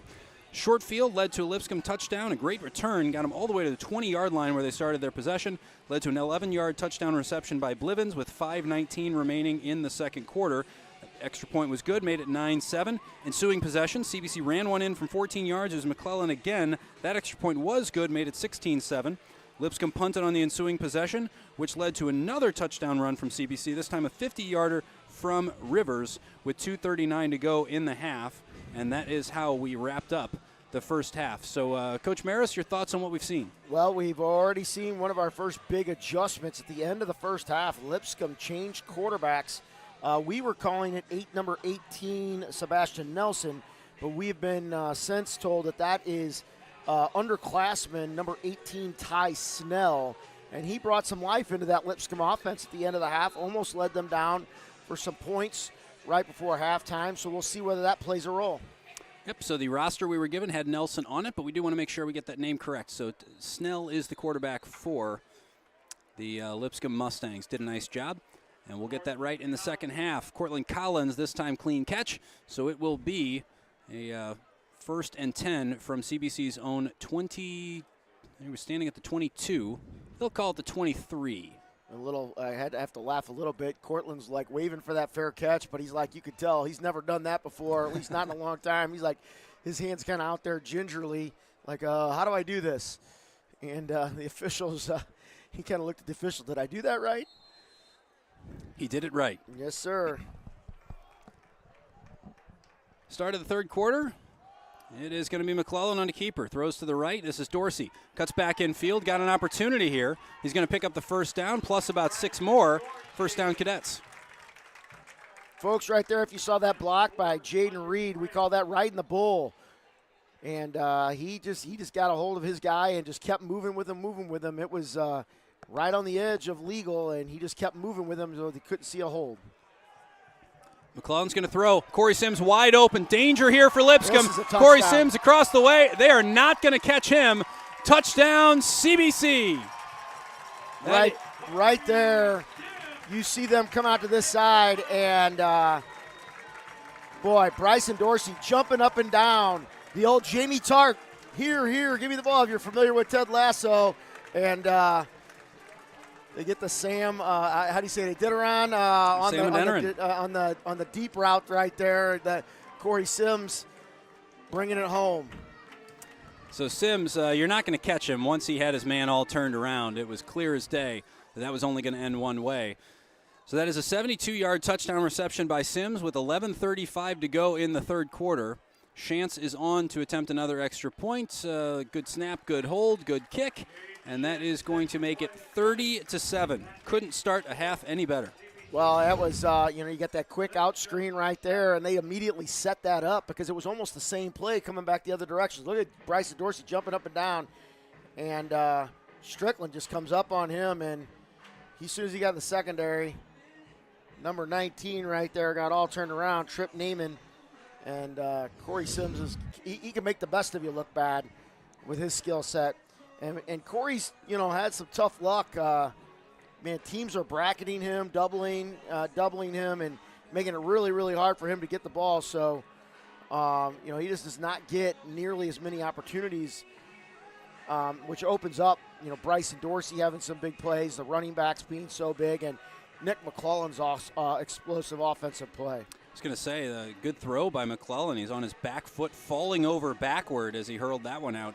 Didn't have to be quite as precise. Sims was open, but great awareness and good arm strength from Nick to get Corey the ball in a dangerous spot. 30-7 is your score.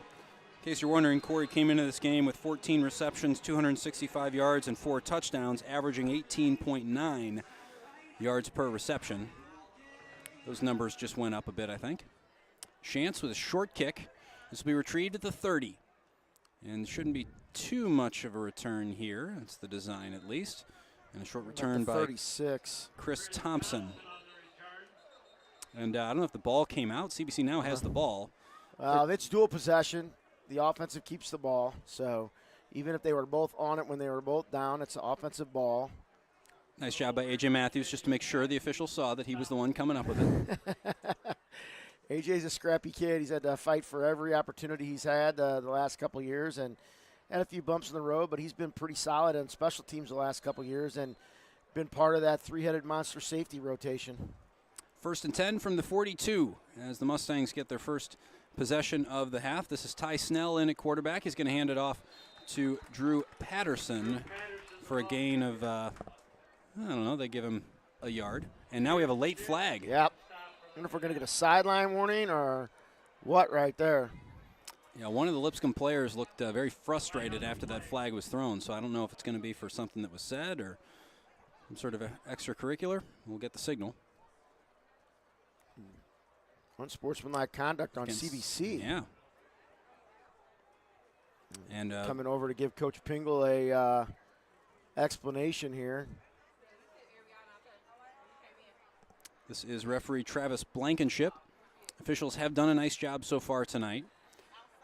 He's going to make his case for Coach Pingle that the call was correct. Number 23, Jacob Grumwald, coming off the field. I didn't see Coach Pingle talking to him right there, so obviously Jacob must have been the guilty party. And usually, unsportsmanlike, they make you go off the field for at least a play, but I didn't see any sign of an ejection, and I hope that didn't happen to Jacob. Jacob's a great kid and pretty much plays clean football. Back to the action, 1st and 10 on the CBC 47. Snell's going to take it, hands it off to Patterson to the left, and that's going to be a great tackle over there on the far side. That might have been Cortland Collins scraping down right there from the inside linebacker spot. It was. Great spot. Sometimes those tackles with the line of scrimmage between you and the ball can be very difficult to spot. Well, I just saw him flying from his inside linebacker spot to that edge, and then we had the edge set pretty good there, and he did a nice job to finish that play off. 2nd and 11. Snell has Patterson to his left, takes a step forward. Clap, clap, snap. Near side, and that is going to be caught by Fowler.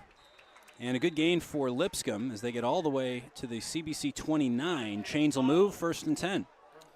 Zaki Smith on the tackle there. Somebody jumped up in front of him, and it just went right over him. I think they thought the ball was going somewhere else, tried to jump a route, and they just put it in right behind him. We have a man in motion. That's Lex Baskin.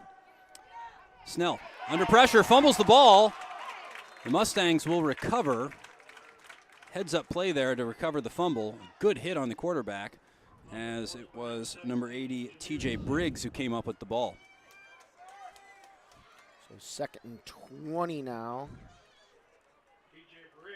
That's what you call a tall order. I want to thank you for joining us. We have Braden Spikogi, Logan Torrance, and Jack Pendleton bringing you the pictures. And we know they're doing a great job. Randy Gardner running production behind us. Chris Maris, I am Tom Eichwald. And we are pleased to be bringing you CBC versus Lipscomb. This is a 2nd and 18 officially. And there's a move by Patterson. And he's going to get a couple. Makes for a long 3rd down still. Now CBC had people all over that screen, not like ready to break it up, but at least kind of not allow it to be clean. Almost got an ankle tackle right at the catch. And then from there, he was dancing around trying to find some blockers and couldn't get it done. See Brandon Clark getting subbed out for Corey Sims, and you saw Jake Plummer first come in for Jordan Watson. A little pass rush special here. Familiar sight of Snell and Patterson in the backfield. There's a snap. It'll be a pass looking near side, and that's a nice catch by Baskin. He'll get close to the original line of scrimmage, which is going to make for 4th and 10. We have seen them go for it in these sorts of areas so far tonight, and I don't see special teams running on, so looking like this will be a 4th down attempt. Dorian Magruder comes on for Rayshawn Smith. So, yeah, I mean, I think that play, was set up to have an outlet to be able to get an intermediate amount of yards there. So that you could have a more manageable 4th down if that's what you got to. And here it is. 4th and 10, ball on the CBC 29. Snell takes the snap, looking near side, and just a miscommunication. 7 right there. Blivens. Cam Blivens, he ran the comeback, and Snell threw the fade, and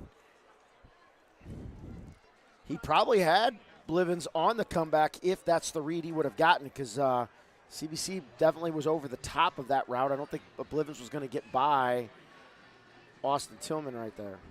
So that is the second turnover on downs of the night for the Mustangs, as the Cadets will take over at their own 29. Fresh set of downs with 8 minutes to go in this third quarter. It's been a good game. CBC has started off maybe not quite ideal on the first possession or so, but they figured out a couple of big plays by McClellan and Rivers, and now things seem to be humming along for the Cadets. Here's the handoff. Ooh, no. They had Nick McClellan on that one. He was not down, but it's probably the best thing they did, and they had somebody spying McClellan right there on the zone read. They got me again, but they couldn't fool Tony Carter. And you can sort of understand why. The guy's got offers from UNC, Duke, and Indiana. So he's going to be a tough sell. Choosing Indiana, he could end up a teammate of Tristan Abram, provided Tristan just chooses to stick with his commitment to Indiana. 7.5 to go, 2nd and 15. McClellan fires, and did that hit the ground? They're calling it on their sideline, but they're like hollering at the official right here. They're saying he caught that ball. Yeah, officials are calling it a catch. I didn't see it hit the ground, but, I mean, we're pretty far away. And yeah, it's one of those with the glare on the field from the lights from our vantage point makes it very difficult to see if that ball skipped. The referee said it does not. That's the only opinion that matters. And it is a 3rd and 8 situation now. Play comes in. They're going to change the protection just a little bit. McClellan steps up, nowhere to go. Steps right, nowhere to go. Steps left, and he picks up about 4 more. That'll bring up 4th and short. Yeah, CBC's going to be punting here. In this particular situation, the sack really hurt, or the tackle for loss, because that was a run. Really hurt, and right there, Nick, as he stepped up, kind of got tangled up in his own guy. Couldn't get going quick enough in order to get the first down, but still got some positive yardage out of it. Another punt for Corday Gage, who's done a nice job so far. Back to return again is Bo Strickland. I think CBC might be missing somebody, or they've got a tight punt set up here. Gage's punt, line drive, nice punt, and that is going to go out at, let's see where they spot it. Yeah, pretty close to 25. Yeah, they're going to stand just at the 25 and a third. We're going to go with that. Boy, you're getting pretty precise there, Tom. You know, we want to give the people the best information we can. They probably can see it better than we can. They probably can.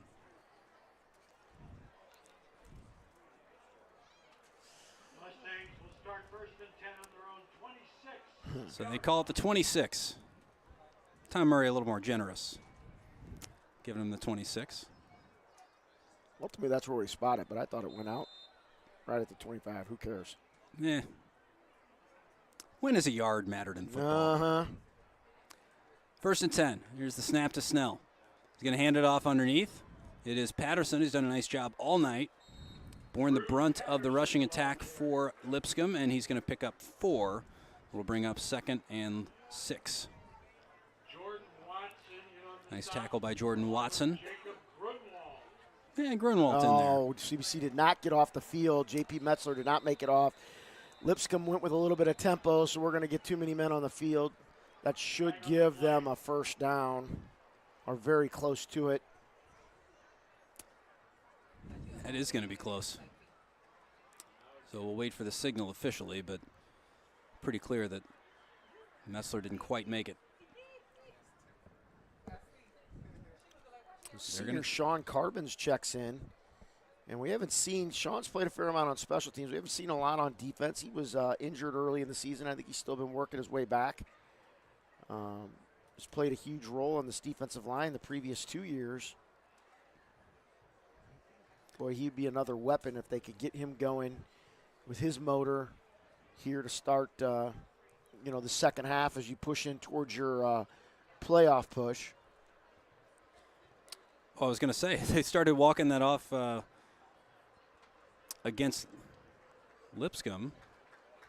Yeah, you would have had offsetting if they were moving, and it would just be like, okay, we're staying right where we are, same down, let's just start over. So it looks like we got 1st and 10 at the 36 when it's all said and done. Took a few seconds to get that sorted out. A couple times tonight we've had officiating situations that have taken a little bit of time to get settled.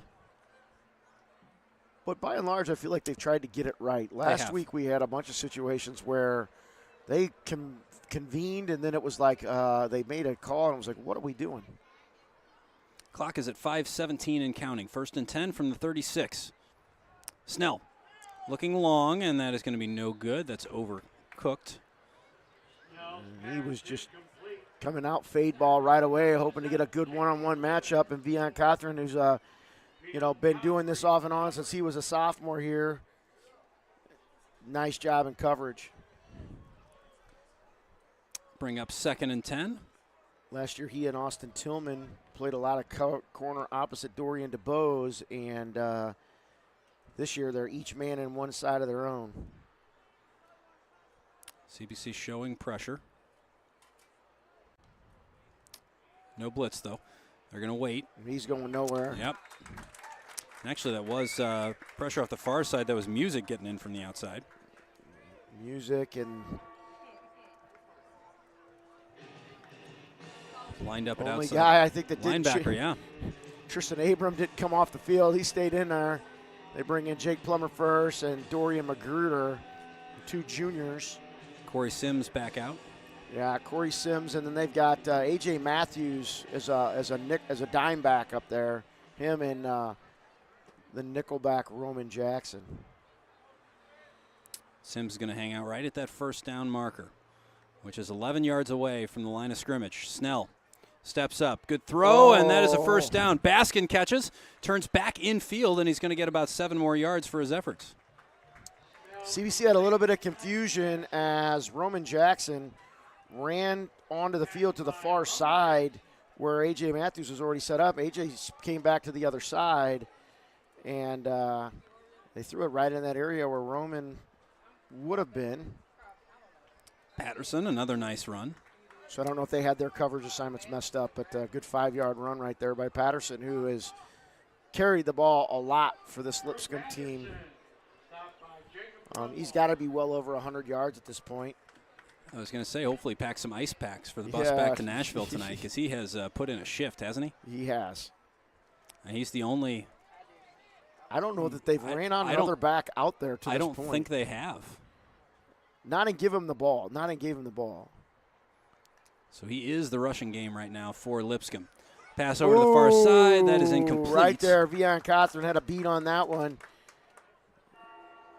That throw is a little bit off target upfield. Vian's running the other way with it. It's a few times now where Snell has been just a little bit rushed, which CBC will, of course, be very happy about. 3rd down. You can hear the music getting picked up in the mic. 3:34 to go in the 3rd. Boy, they stopped that clock just a second too soon for the clean sweep right across, didn't they? They did. It's all right. That's Kevin Sullivan over there, just keeping me from having that moment. Jim Gertis Jr. running the clock. Is he running the clock? Yep. I guess Sully's spotting. Sully is on music tonight. Ah, okay. Making sure they know what they're doing over there, which is the only really important thing. That's a short pickup for 4th and short. This is 2-down territory, though. I mean, if you're 3:20, you gotta keep things moving here.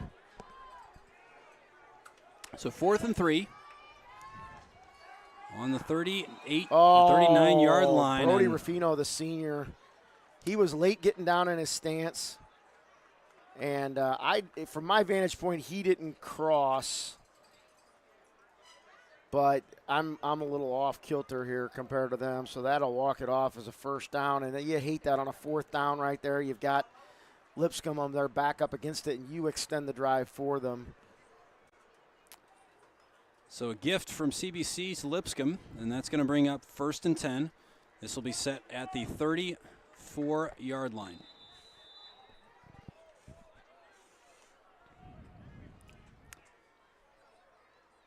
Who else? Patterson in the backfield with Snell. 2 claps. There's the ball. Patterson's going to get it right up the middle. Still going, and he's going to pick up 6. Really impressive night from him. And if this is how they want to try to get themselves back in the game, go for it as far as I'm concerned. Don't give them any big chunk plays. Let them get 5 yards at a pop. More often than not, they probably will self-destruct, and they're eating a lot of clock in doing so, and they got a long way to go to get back in this game. But just don't give them quick scores.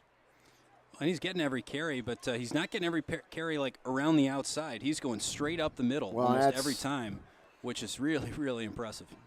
They've got an ice bath on that bus. Yep. This time he must have heard me. He's going to bounce it out wide. And this is Patterson what you is can't through. do. And that is going to be a big pickup. Finally, Z forces him out. But he's inside the 10. This will be 1st and goal. You had your edge set, and you just need to not get overly tied into that offensive player as I think Zaquis Smith. Yeah, he is. Coming off the field as Brady Moore, the trainer, goes out there. And that would be a huge blow as he is one of the stalwarts on this defense. A.J. Matthews out there to replace him at safety. But, Zaquis really struggling off the field. Hope he's okay. 2:08 remaining in the third quarter. Cadet fans, are you protected? Call State Farm agent CBC alum Tim Kylo for all your insurance needs. Tim is more than just the best insurance guy in town. He's also the presenting sponsor of CSN, and we're incredibly grateful for his support. Call Tim at 314-842-4442 or send him an email, Tim at timkylo, that's KILO.com. He's holding that like it's an ankle.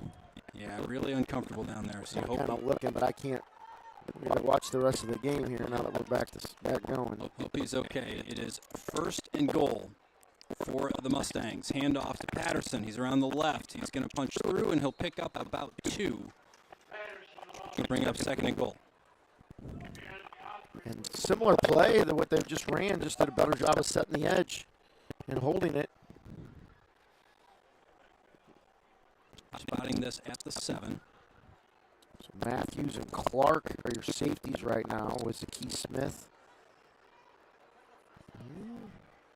It's looking more like a knee than an ankle. Snell. 2nd clap. There's the snap. Patterson. Comes back. And it's a nice tackle by Collins to get in there and get his arms around him. He knifed in, saw the opening. Did a nice run through right there. He saw that open up. Lead blocker coming through. He got there first. Drake Grunwald right in the middle of things, too. So this is going to bring up 3rd and goal from the 6. It'll be a big stand for CBC. Any way back into this game for Lipscomb, most likely is going to start with a touchdown here.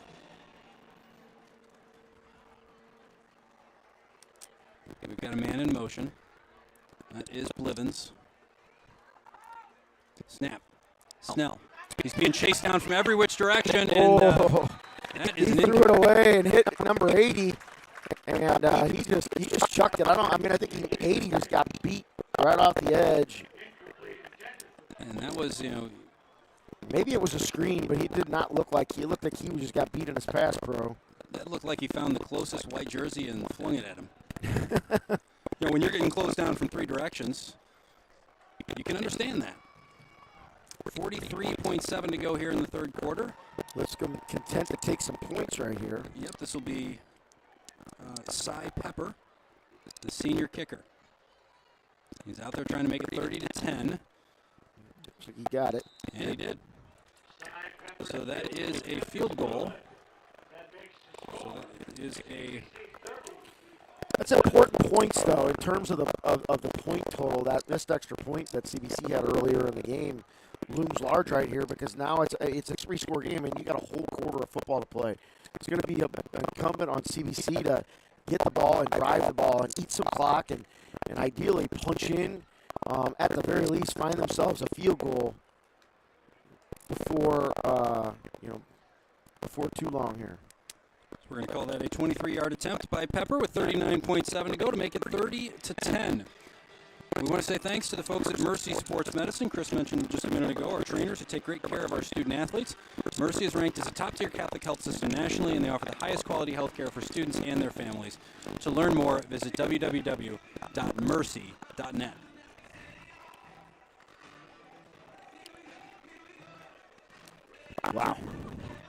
Wow. Crazy game. It is. 30-10. If you're Lipscomb, you think maybe let's just get a stop here and see what happens.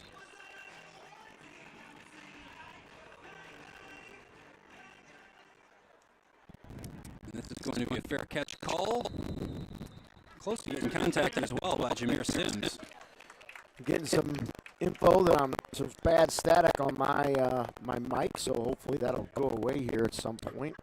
Kind of check the connections, but sorry if that's an adverse effect to the broadcast. If it helps, Chris, I can't hear it in my headset. Well, so it might just be what you're hearing as opposed to what the good folks are hearing at home. That information comes courtesy of Mike Bartoni. So helpful. He loves listening to the game over at the Alumni House while he does all his running around and work with facilities. We mentioned Alex Weaver in the first half, one of the hardest working men you'll ever meet. Mike Bartoni is right there with him.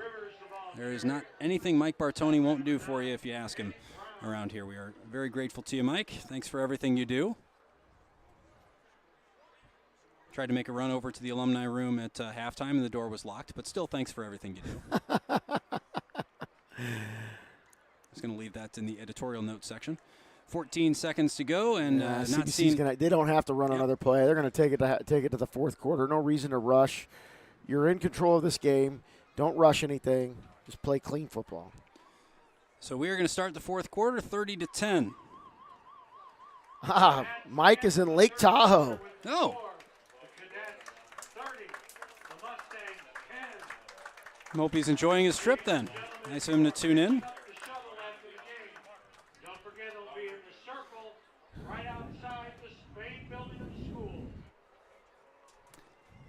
With 12 minutes left on the clock, we are entering the fourth quarter. First quarter ended with a score of 6-0 after a 39-yard touchdown by McClellan. In the second quarter, we had a little bit of action. There was a field goal from 36 yards out by Shantz. Then Lipscomb pulled one back on an 11-yard touchdown reception by Blivens, made it 9-7. Nick McClellan responded with a 14-yard touchdown run. Extra point made that 16-7. Lipscomb punted, and then CBC took it right back on a 50-yard touchdown run by Rivers with 2:39 to go in the second quarter. 23-7 was the score at the end of the first half. In the third quarter, just 25 seconds in, CBC scored, made it 30-7. That field goal made it 30-10. That's how we got here. And this is a good start to the quarter. Rivers is through.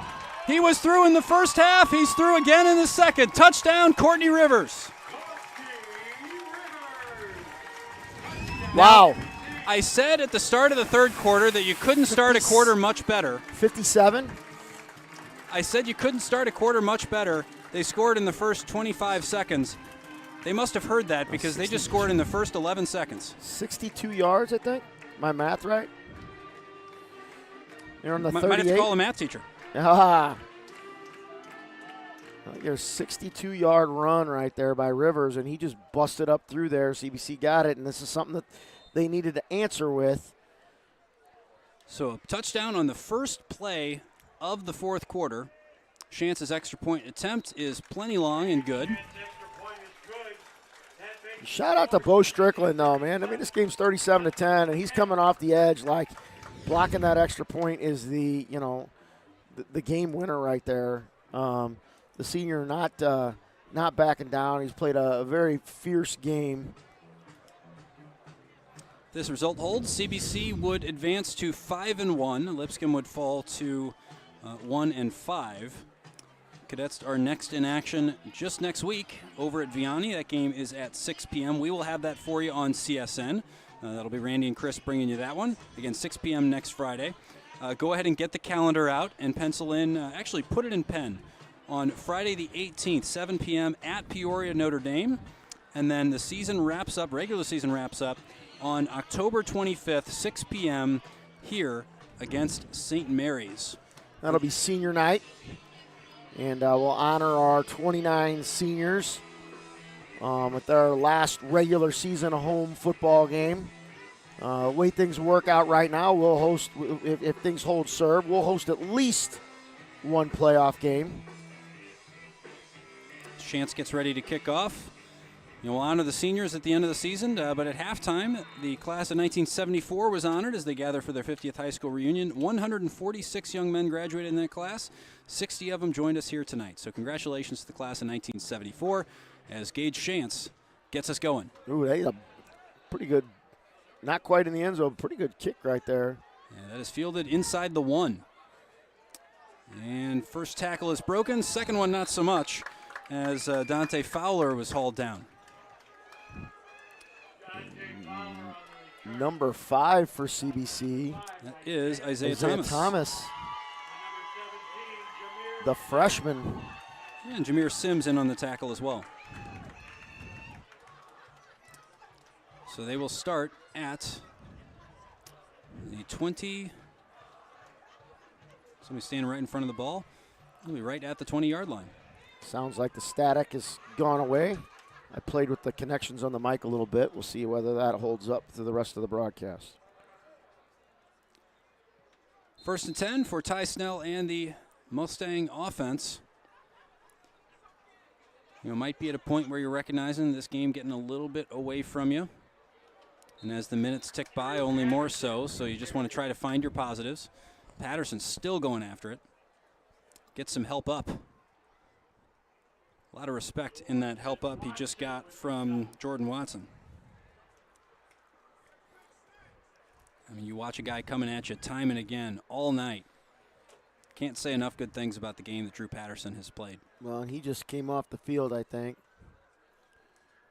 And that young man deserves a little bit of a rest. I can't see the number of the young man who came in the game. But he comes in on 2nd and 8. Snell's going to take it. CBC showing blitz. And despite the pressure, they don't get to him. They do force a quick throw, and that's going to be a 3rd and 9. And pass intended for either Lex Baskin, the sophomore, or Cam Blivens. Hard to tell. Little RPO look right there. The CBC starting to make some substitutions. Trying to get some new numbers out there. Carson Kaburik coming out.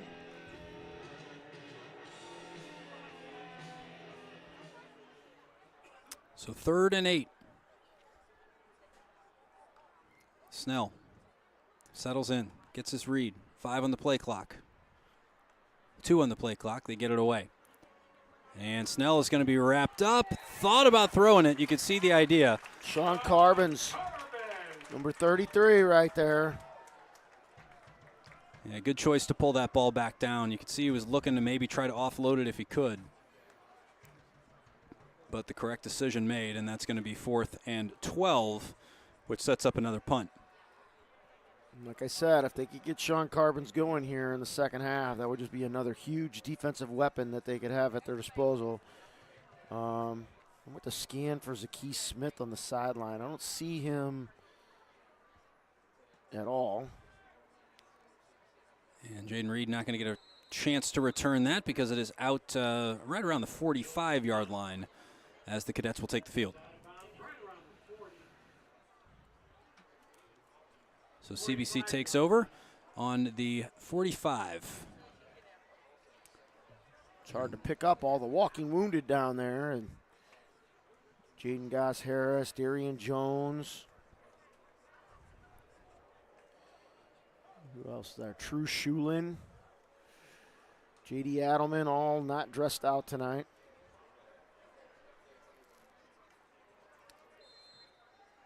We have 10 minutes and 9 seconds left to go in this game.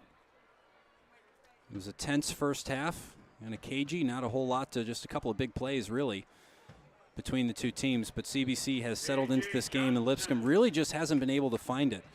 You know, Patterson has been kind of the brightest spot they've had offensively, but they just haven't been able to put the drives together. E.J. Johnson with a nice run right there for about 6 yards. It's going to set up a 2nd and 4. Signals coming in from the sideline. CBC in no rush. 16 left on the play clock.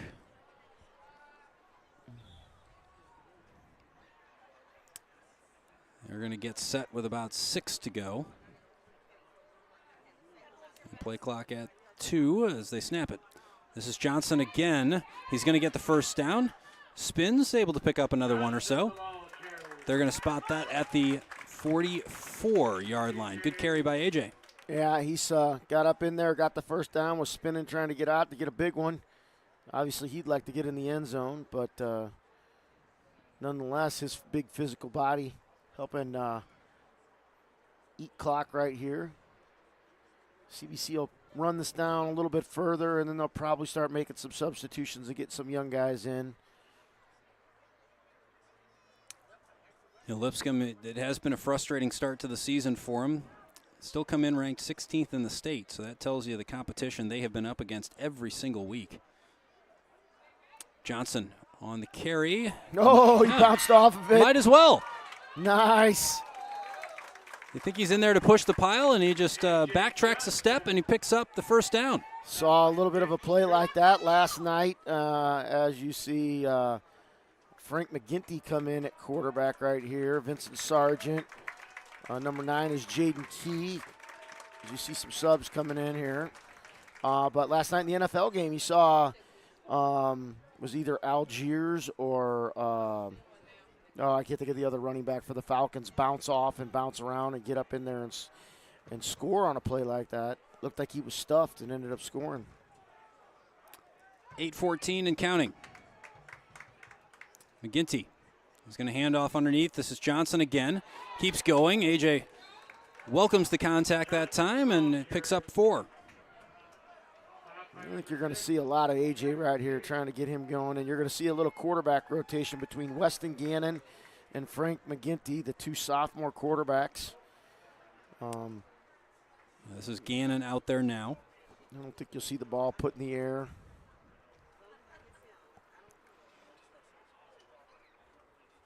Looks like Jake Plummer first out there as well at tight end. As is Jackson Cole, so you got a 2 tight end look. Gannon pulls in the snap. It's handoff underneath to A.J. Johnson, and he's going to get 2 very hard-earned yards. It'll make it 3rd and they give him 1. It's about 3rd and 5. Number 4, A.J. Morris into the game now.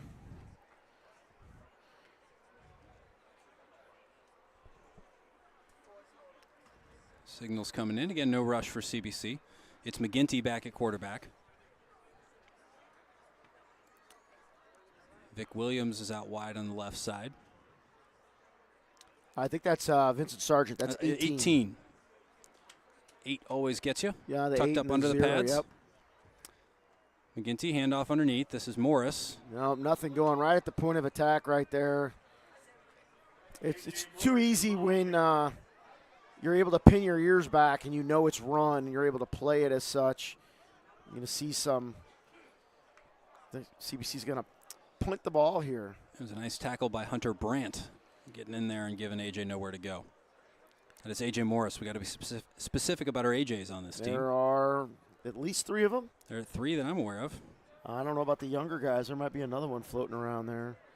We might see Corday Gage, if they bail, you might see him take off, depending on how they decide to set this punt up. Doesn't look like they got anybody itching to get after it. Ooh, said he's just trying to get it away. Does well to actually get a punt off. And if this gets down inside the 15.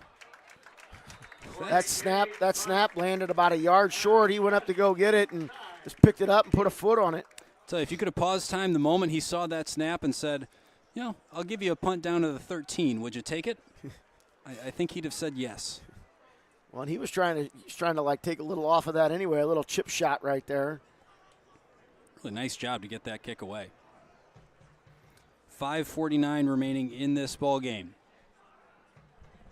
Cadets firmly in control at this point. Hopefully the student body had a great time at the luau up at Cadet Park this afternoon. And the ritual painting of the freshmen. One of Yes, our sir. favorite traditions every year. A little delayed this year because of the wet weather. And this is Patterson. He's brought down. A great tackle by A.J. Matthews. I mean, he had a head of steam. Yes, he did. Kaburek comes out. We're starting to see some subs on the defensive side for CBC. Yeah, Roman Jackson. It's 42, Richard Mosley, maybe. 42 is Richard Mosley. At corner, still got Matthews and Kaburek are your safeties right now. Snap taken by Snell. It's a handoff. And this is going to be a gain of a yard or two. Patterson's still going at it.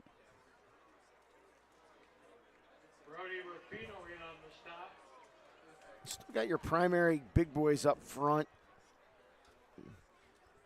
It doesn't look like right now that Lipscomb's going to put the ball up. It seems like they're going to try to hammer it home and regroup and try to figure out what they need to do next week. Be interested to look at the box score and look at Patterson's carry number by the end of this, if that's the approach they're going to take. Snell's going to fire it near side. Baskin can't pull it in. Incomplete. 3rd and long. And Snell, the quarterback, was just bailing, running back, and as he threw that ball, had a little trouble getting anything on it on that out route. And that's a long throw to get it out there.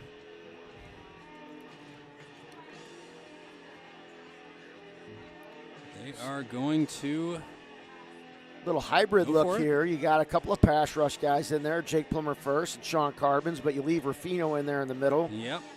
Music in on the edge, and Sims in on the edge. Still figuring out what they want to do here. Finally, they're going to break huddle, and we're going to get a timeout as Lipscomb wants to talk it over. Looked like they were a little bit confused, couldn't figure out what formation they wanted to go with, which gives us a chance to thank some of our sponsors. Our thanks to the team at Athletic Republic Performance Sports Training for their support of the Cadet Student Network. If your son or daughter is interested in elite training, call CBC alum Charlie McDaniel and the team at Athletic Republic to schedule a free session.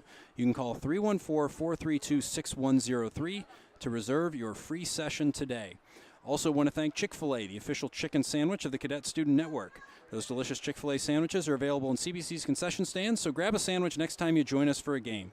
Download the Chick-fil-A app to get exclusive rewards or order ahead for curbside pickup. And be sure to visit our favorite Chick-fil-A location on Manchester Road, just east of Ballas. Chick-fil-A is CSN's favorite pregame meal. It should be yours, too.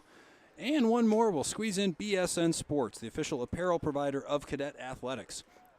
BSN and Under Armour keep our players and coaches looking good on the field, and they can help you look even better than you already do as well. Keep your eye out for the CBC online team stores or shop anytime at www.bsnsports.com. And we would be remiss if we didn't say one more thank you to our presenting sponsor, Tim Kylo. If you want to save money on your insurance, more money to spend on chicken sandwiches, it's 314-842-4442. 3rd and 8. Snell's going to take the snap. Pocket collapses around him. He steps up, though. He's going to get a long pass, and it's overthrown. There's a flag in the secondary. I'm going to guess we've got pass interference on CBC. So Baskin was the intended receiver. It was just a little bit too far ahead of him, but they might catch a break.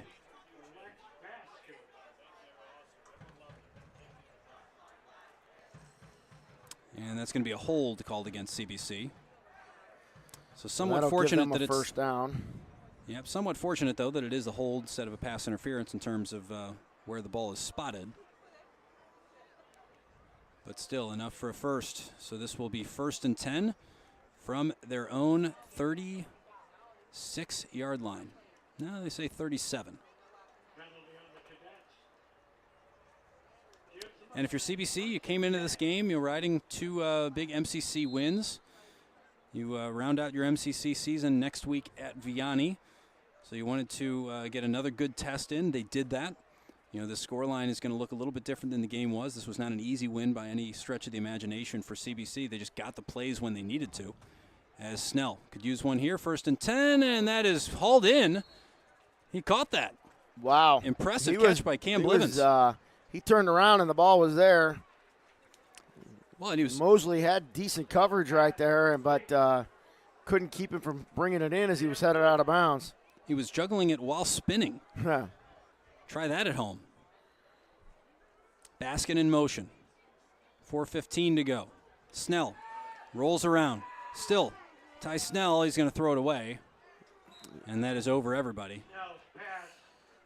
You like the effort from Jaden Reed trying to pull that one in one-handed on the bench. Just couldn't quite get it. He went for it, though.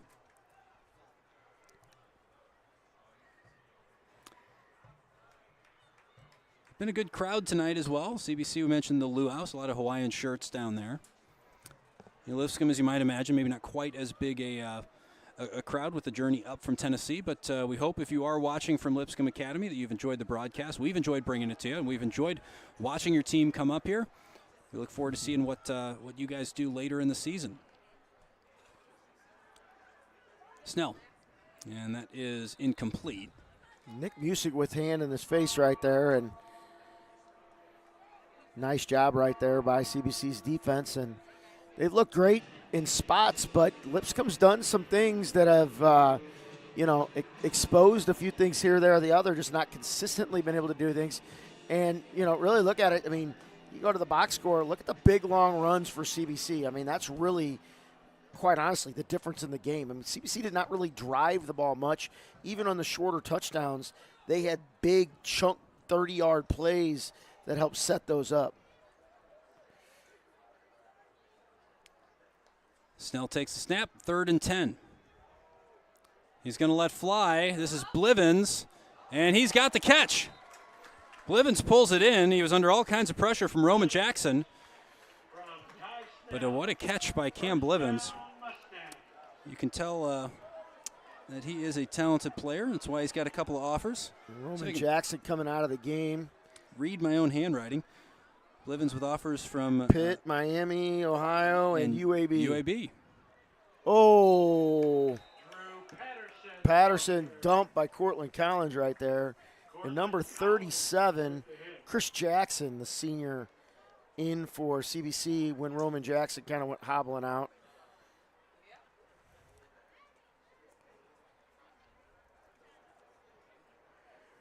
Very impressed with your ability to read that. That was tiny handwriting. I got my mine. glasses I can't on. even read. I can't even my read my own glasses. handwriting. I told myself I'd make a note of some offers and commitments. I slid them up. I couldn't have read that. Yep. 3:16 and counting. 6 seconds on the play clock. This is a 2nd and 12 for the Mustangs. Oh, they called timeout. Yep, He timeout. got the snap off, but he called timeout. Just before the snap. I want to thank all the students who have worked on the broadcast tonight. Braden Spikogi, Lauren Torrance, Jack Pendleton.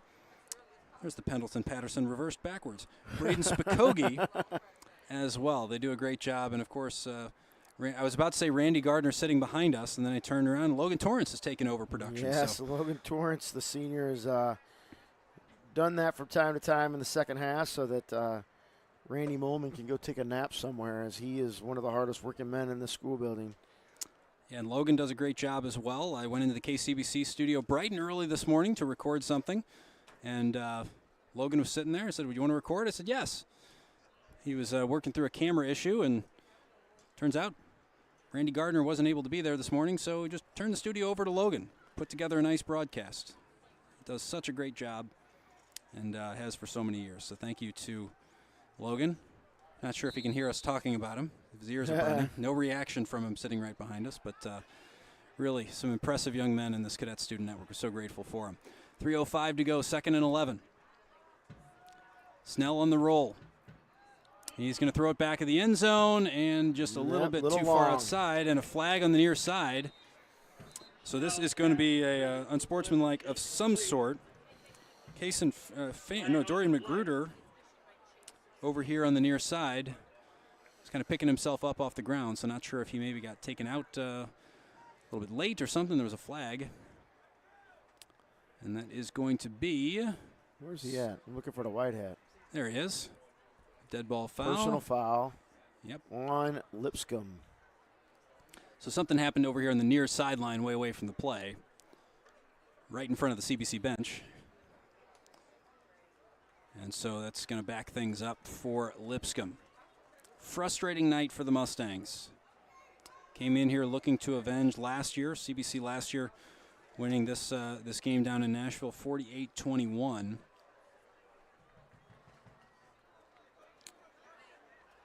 So they not going to get that, but hopefully some positives to take with them. And I think one of the positives has been Ty Snell. You know, sometimes the completions haven't quite been there, connection, and you could say the same about Schaefer when he was in the first half. You know, some of those throws that just missed throughout the night. So, you know, if they're connecting on those, and then you got a real passing game going with this running game, could be a very different result tonight. So just, again, frustration for a very good Mustang team. Snell. Blivens on the turn. Cam Blivens is away, and this is going to be a touchdown. He got Chris Jackson out of his shoes right there. And so that's a 38-yard touchdown reception by Cam Blivens. That is going to make it 37-16. The extra point will make it 17. And we are going to get a timeout taken.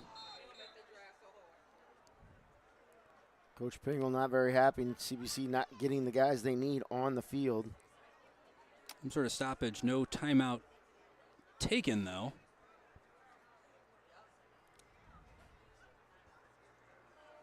I guess it's just an official stoppage of the clock while the kicking team gets set. And out there to take the extra point is Cy Pepper. Good snap, good hold, and the kick is good. That makes it 37-17. Cy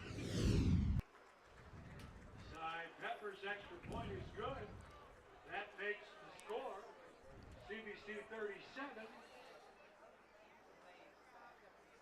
Well, 2:32 to go. CBC's up by 20 again. You'll get a onside kick of some sort here. Waiting for the completion of the PA announcement from Tom there.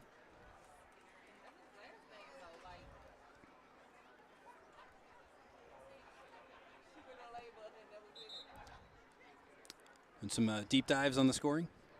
Sure. 2:42 to go. And it has been a good performance from the Cadets. You get your hands team back out there, which includes Nick McClellan. So you got your guys with the best hands trying to finish this off.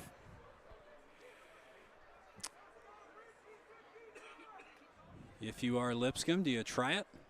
Well, you got to. You got to try to get the ball back. And it's, look, from CBC's point of view, you know, you kind of want to be able to do this because you know you don't know when you're going to have to do this in a real key situation.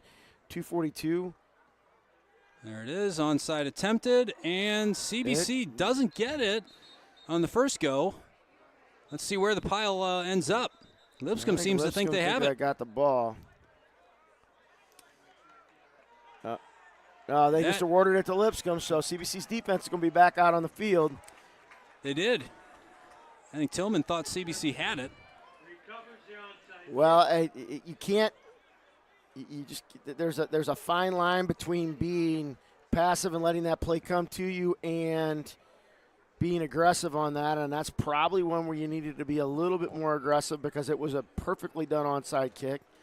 At the very least, you've got to come across and maybe engage so they're not right there and give somebody an opportunity to clean that ball up. 1st and 10 for the Mustangs. 2:40 to go. They trail by 20. You know, you got CBC's number ones back in the game, though. Safe to say you have the attention. Snell takes it. Immediately under pressure and brought down. This is also a situation where you know you're up by 27, under a few minutes left to go. I think everybody wants to, like, okay, let's be done. Let's move on, but we got to finish the time. And I think if you're CBC, you're a little frustrated. But at yourself, and also, you know, it's like, okay. Jameer Sims also in on the sack. So Music and Sims combining. 2:02 and counting. 2nd and 14. And that's a strike to the right side, and that will be incomplete. Hit the ground before Carter Kilberg could pull it in, the sophomore wide receiver getting in here. And we have another late flag. What do we got going on here? Not sure. This is stuff you just don't want to see. Personal foul on Lipscomb. I didn't see what happened. I was. And not sure what happened there. Looked like the player taking off one of the linemen for. Number 79. Yep. John Adair. Was he one that got West Virginia offer maybe? UVA, University of Virginia. University of Virginia. West Virginia offer, and actually commit was Amir Leonard Jean Charles. Under 2 minutes to go. This is going to be a 3rd and 30.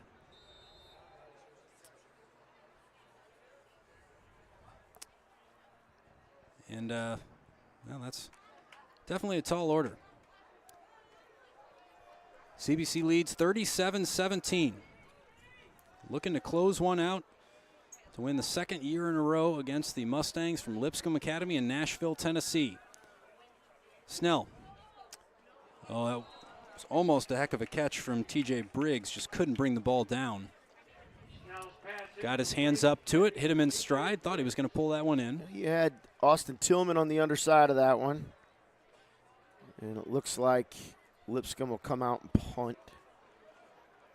Or was that 4th down? No, this will be 4th and This'll be 30. That fourth was down. 3rd. So this will be a punt. One last punt for Cole Schulman. CBC will run a couple of plays and then take a knee.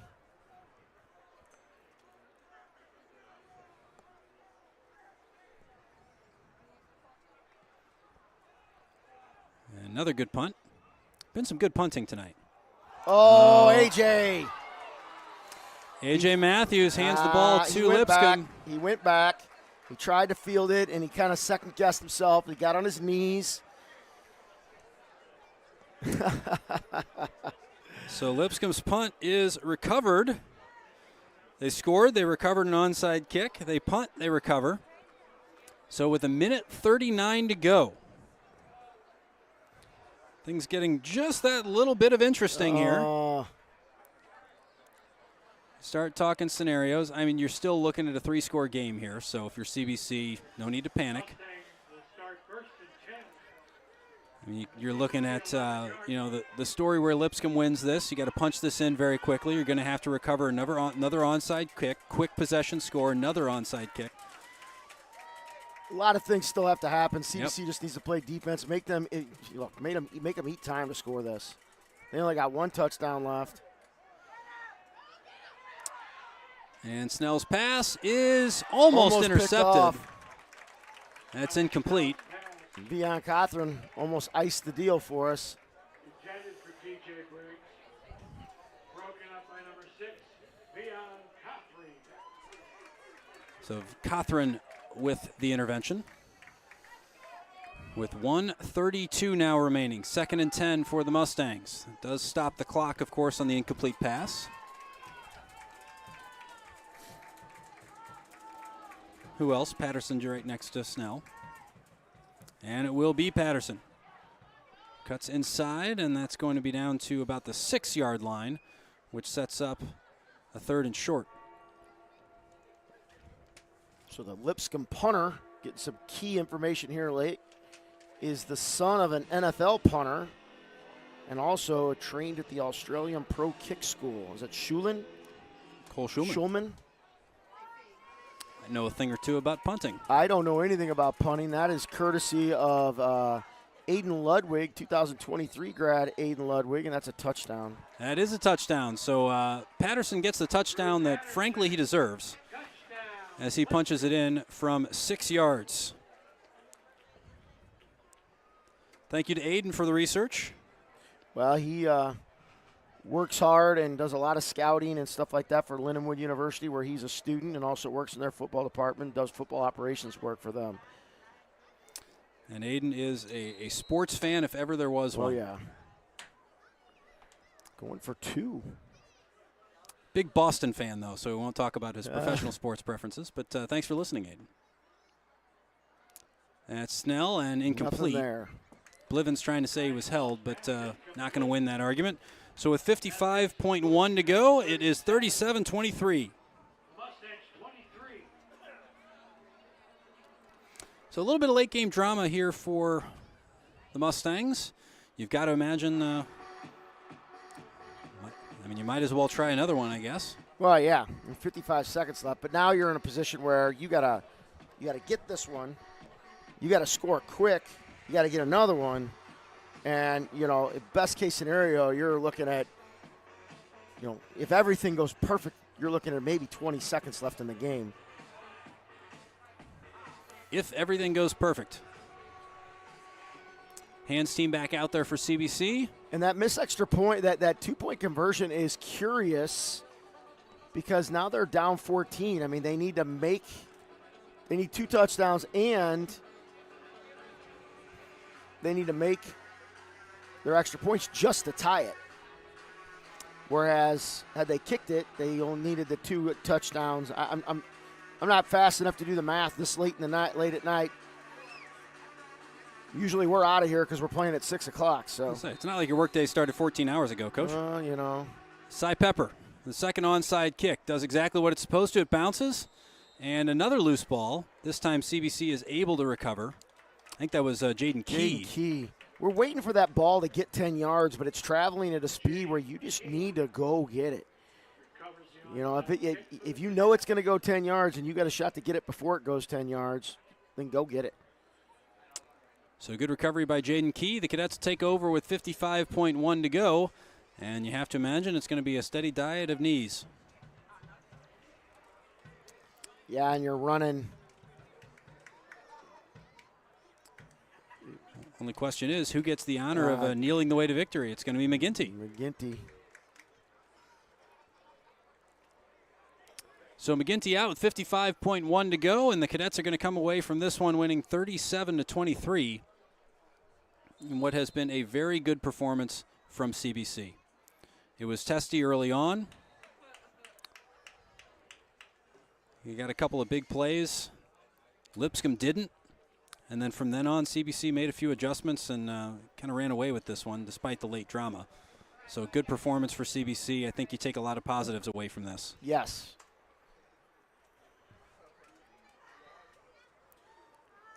And unless Lipscomb decides to burn a timeout, this will be it.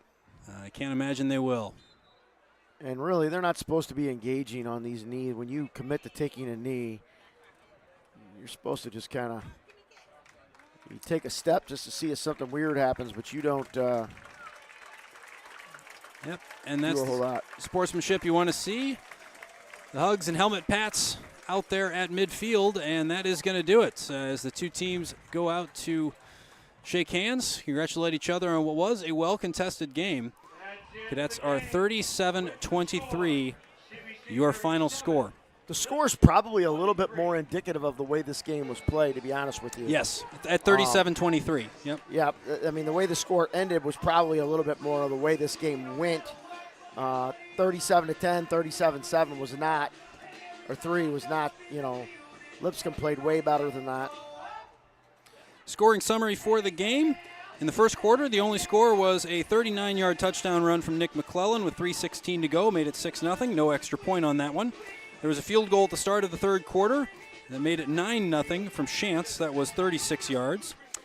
Following that, 11-yard touchdown reception by Blivens made it 9-7, and then a 14-yard touchdown run by Nick McClellan with the extra point made it 16-7. Courtney Rivers ran one in from 50 yards with the extra point, made it 23-7, all in the second quarter. That was our score going to halftime. In the third quarter, got off to a flying start 25 seconds in as Corey Sims caught a 72-yard touchdown reception from McClellan to make it 30-7. A field goal by Cy Pepper made it 30-10 later on in the third quarter. That is how the third quarter ended. Fourth quarter started 11 seconds in, a 62-yard touchdown run by Courtney Rivers. Extra point made that 37-10. A 38-yard touchdown by Blivens later in the fourth quarter, 37-17. They recovered the onside kick. CBC, they punted, recovered their own punt with 1:39 to go. They were able to punch one in on a 6-yard touchdown pass by Patterson, but that is where it ends for Lipscomb, 37-23. Congratulations to them. As the CBC players head down for the Pledge to My Brother, we are going to step aside. Thank you, everybody, for joining us. I want to thank Braden. I want to thank Logan, Jack, Randy, all of the help up here. Chris, it's been a pleasure sharing the mic with you. My name is Tom Eichwald. Thanks for joining us tonight, everybody. We'll see you next week. Have a great night. Cadets 37, Mustangs 23.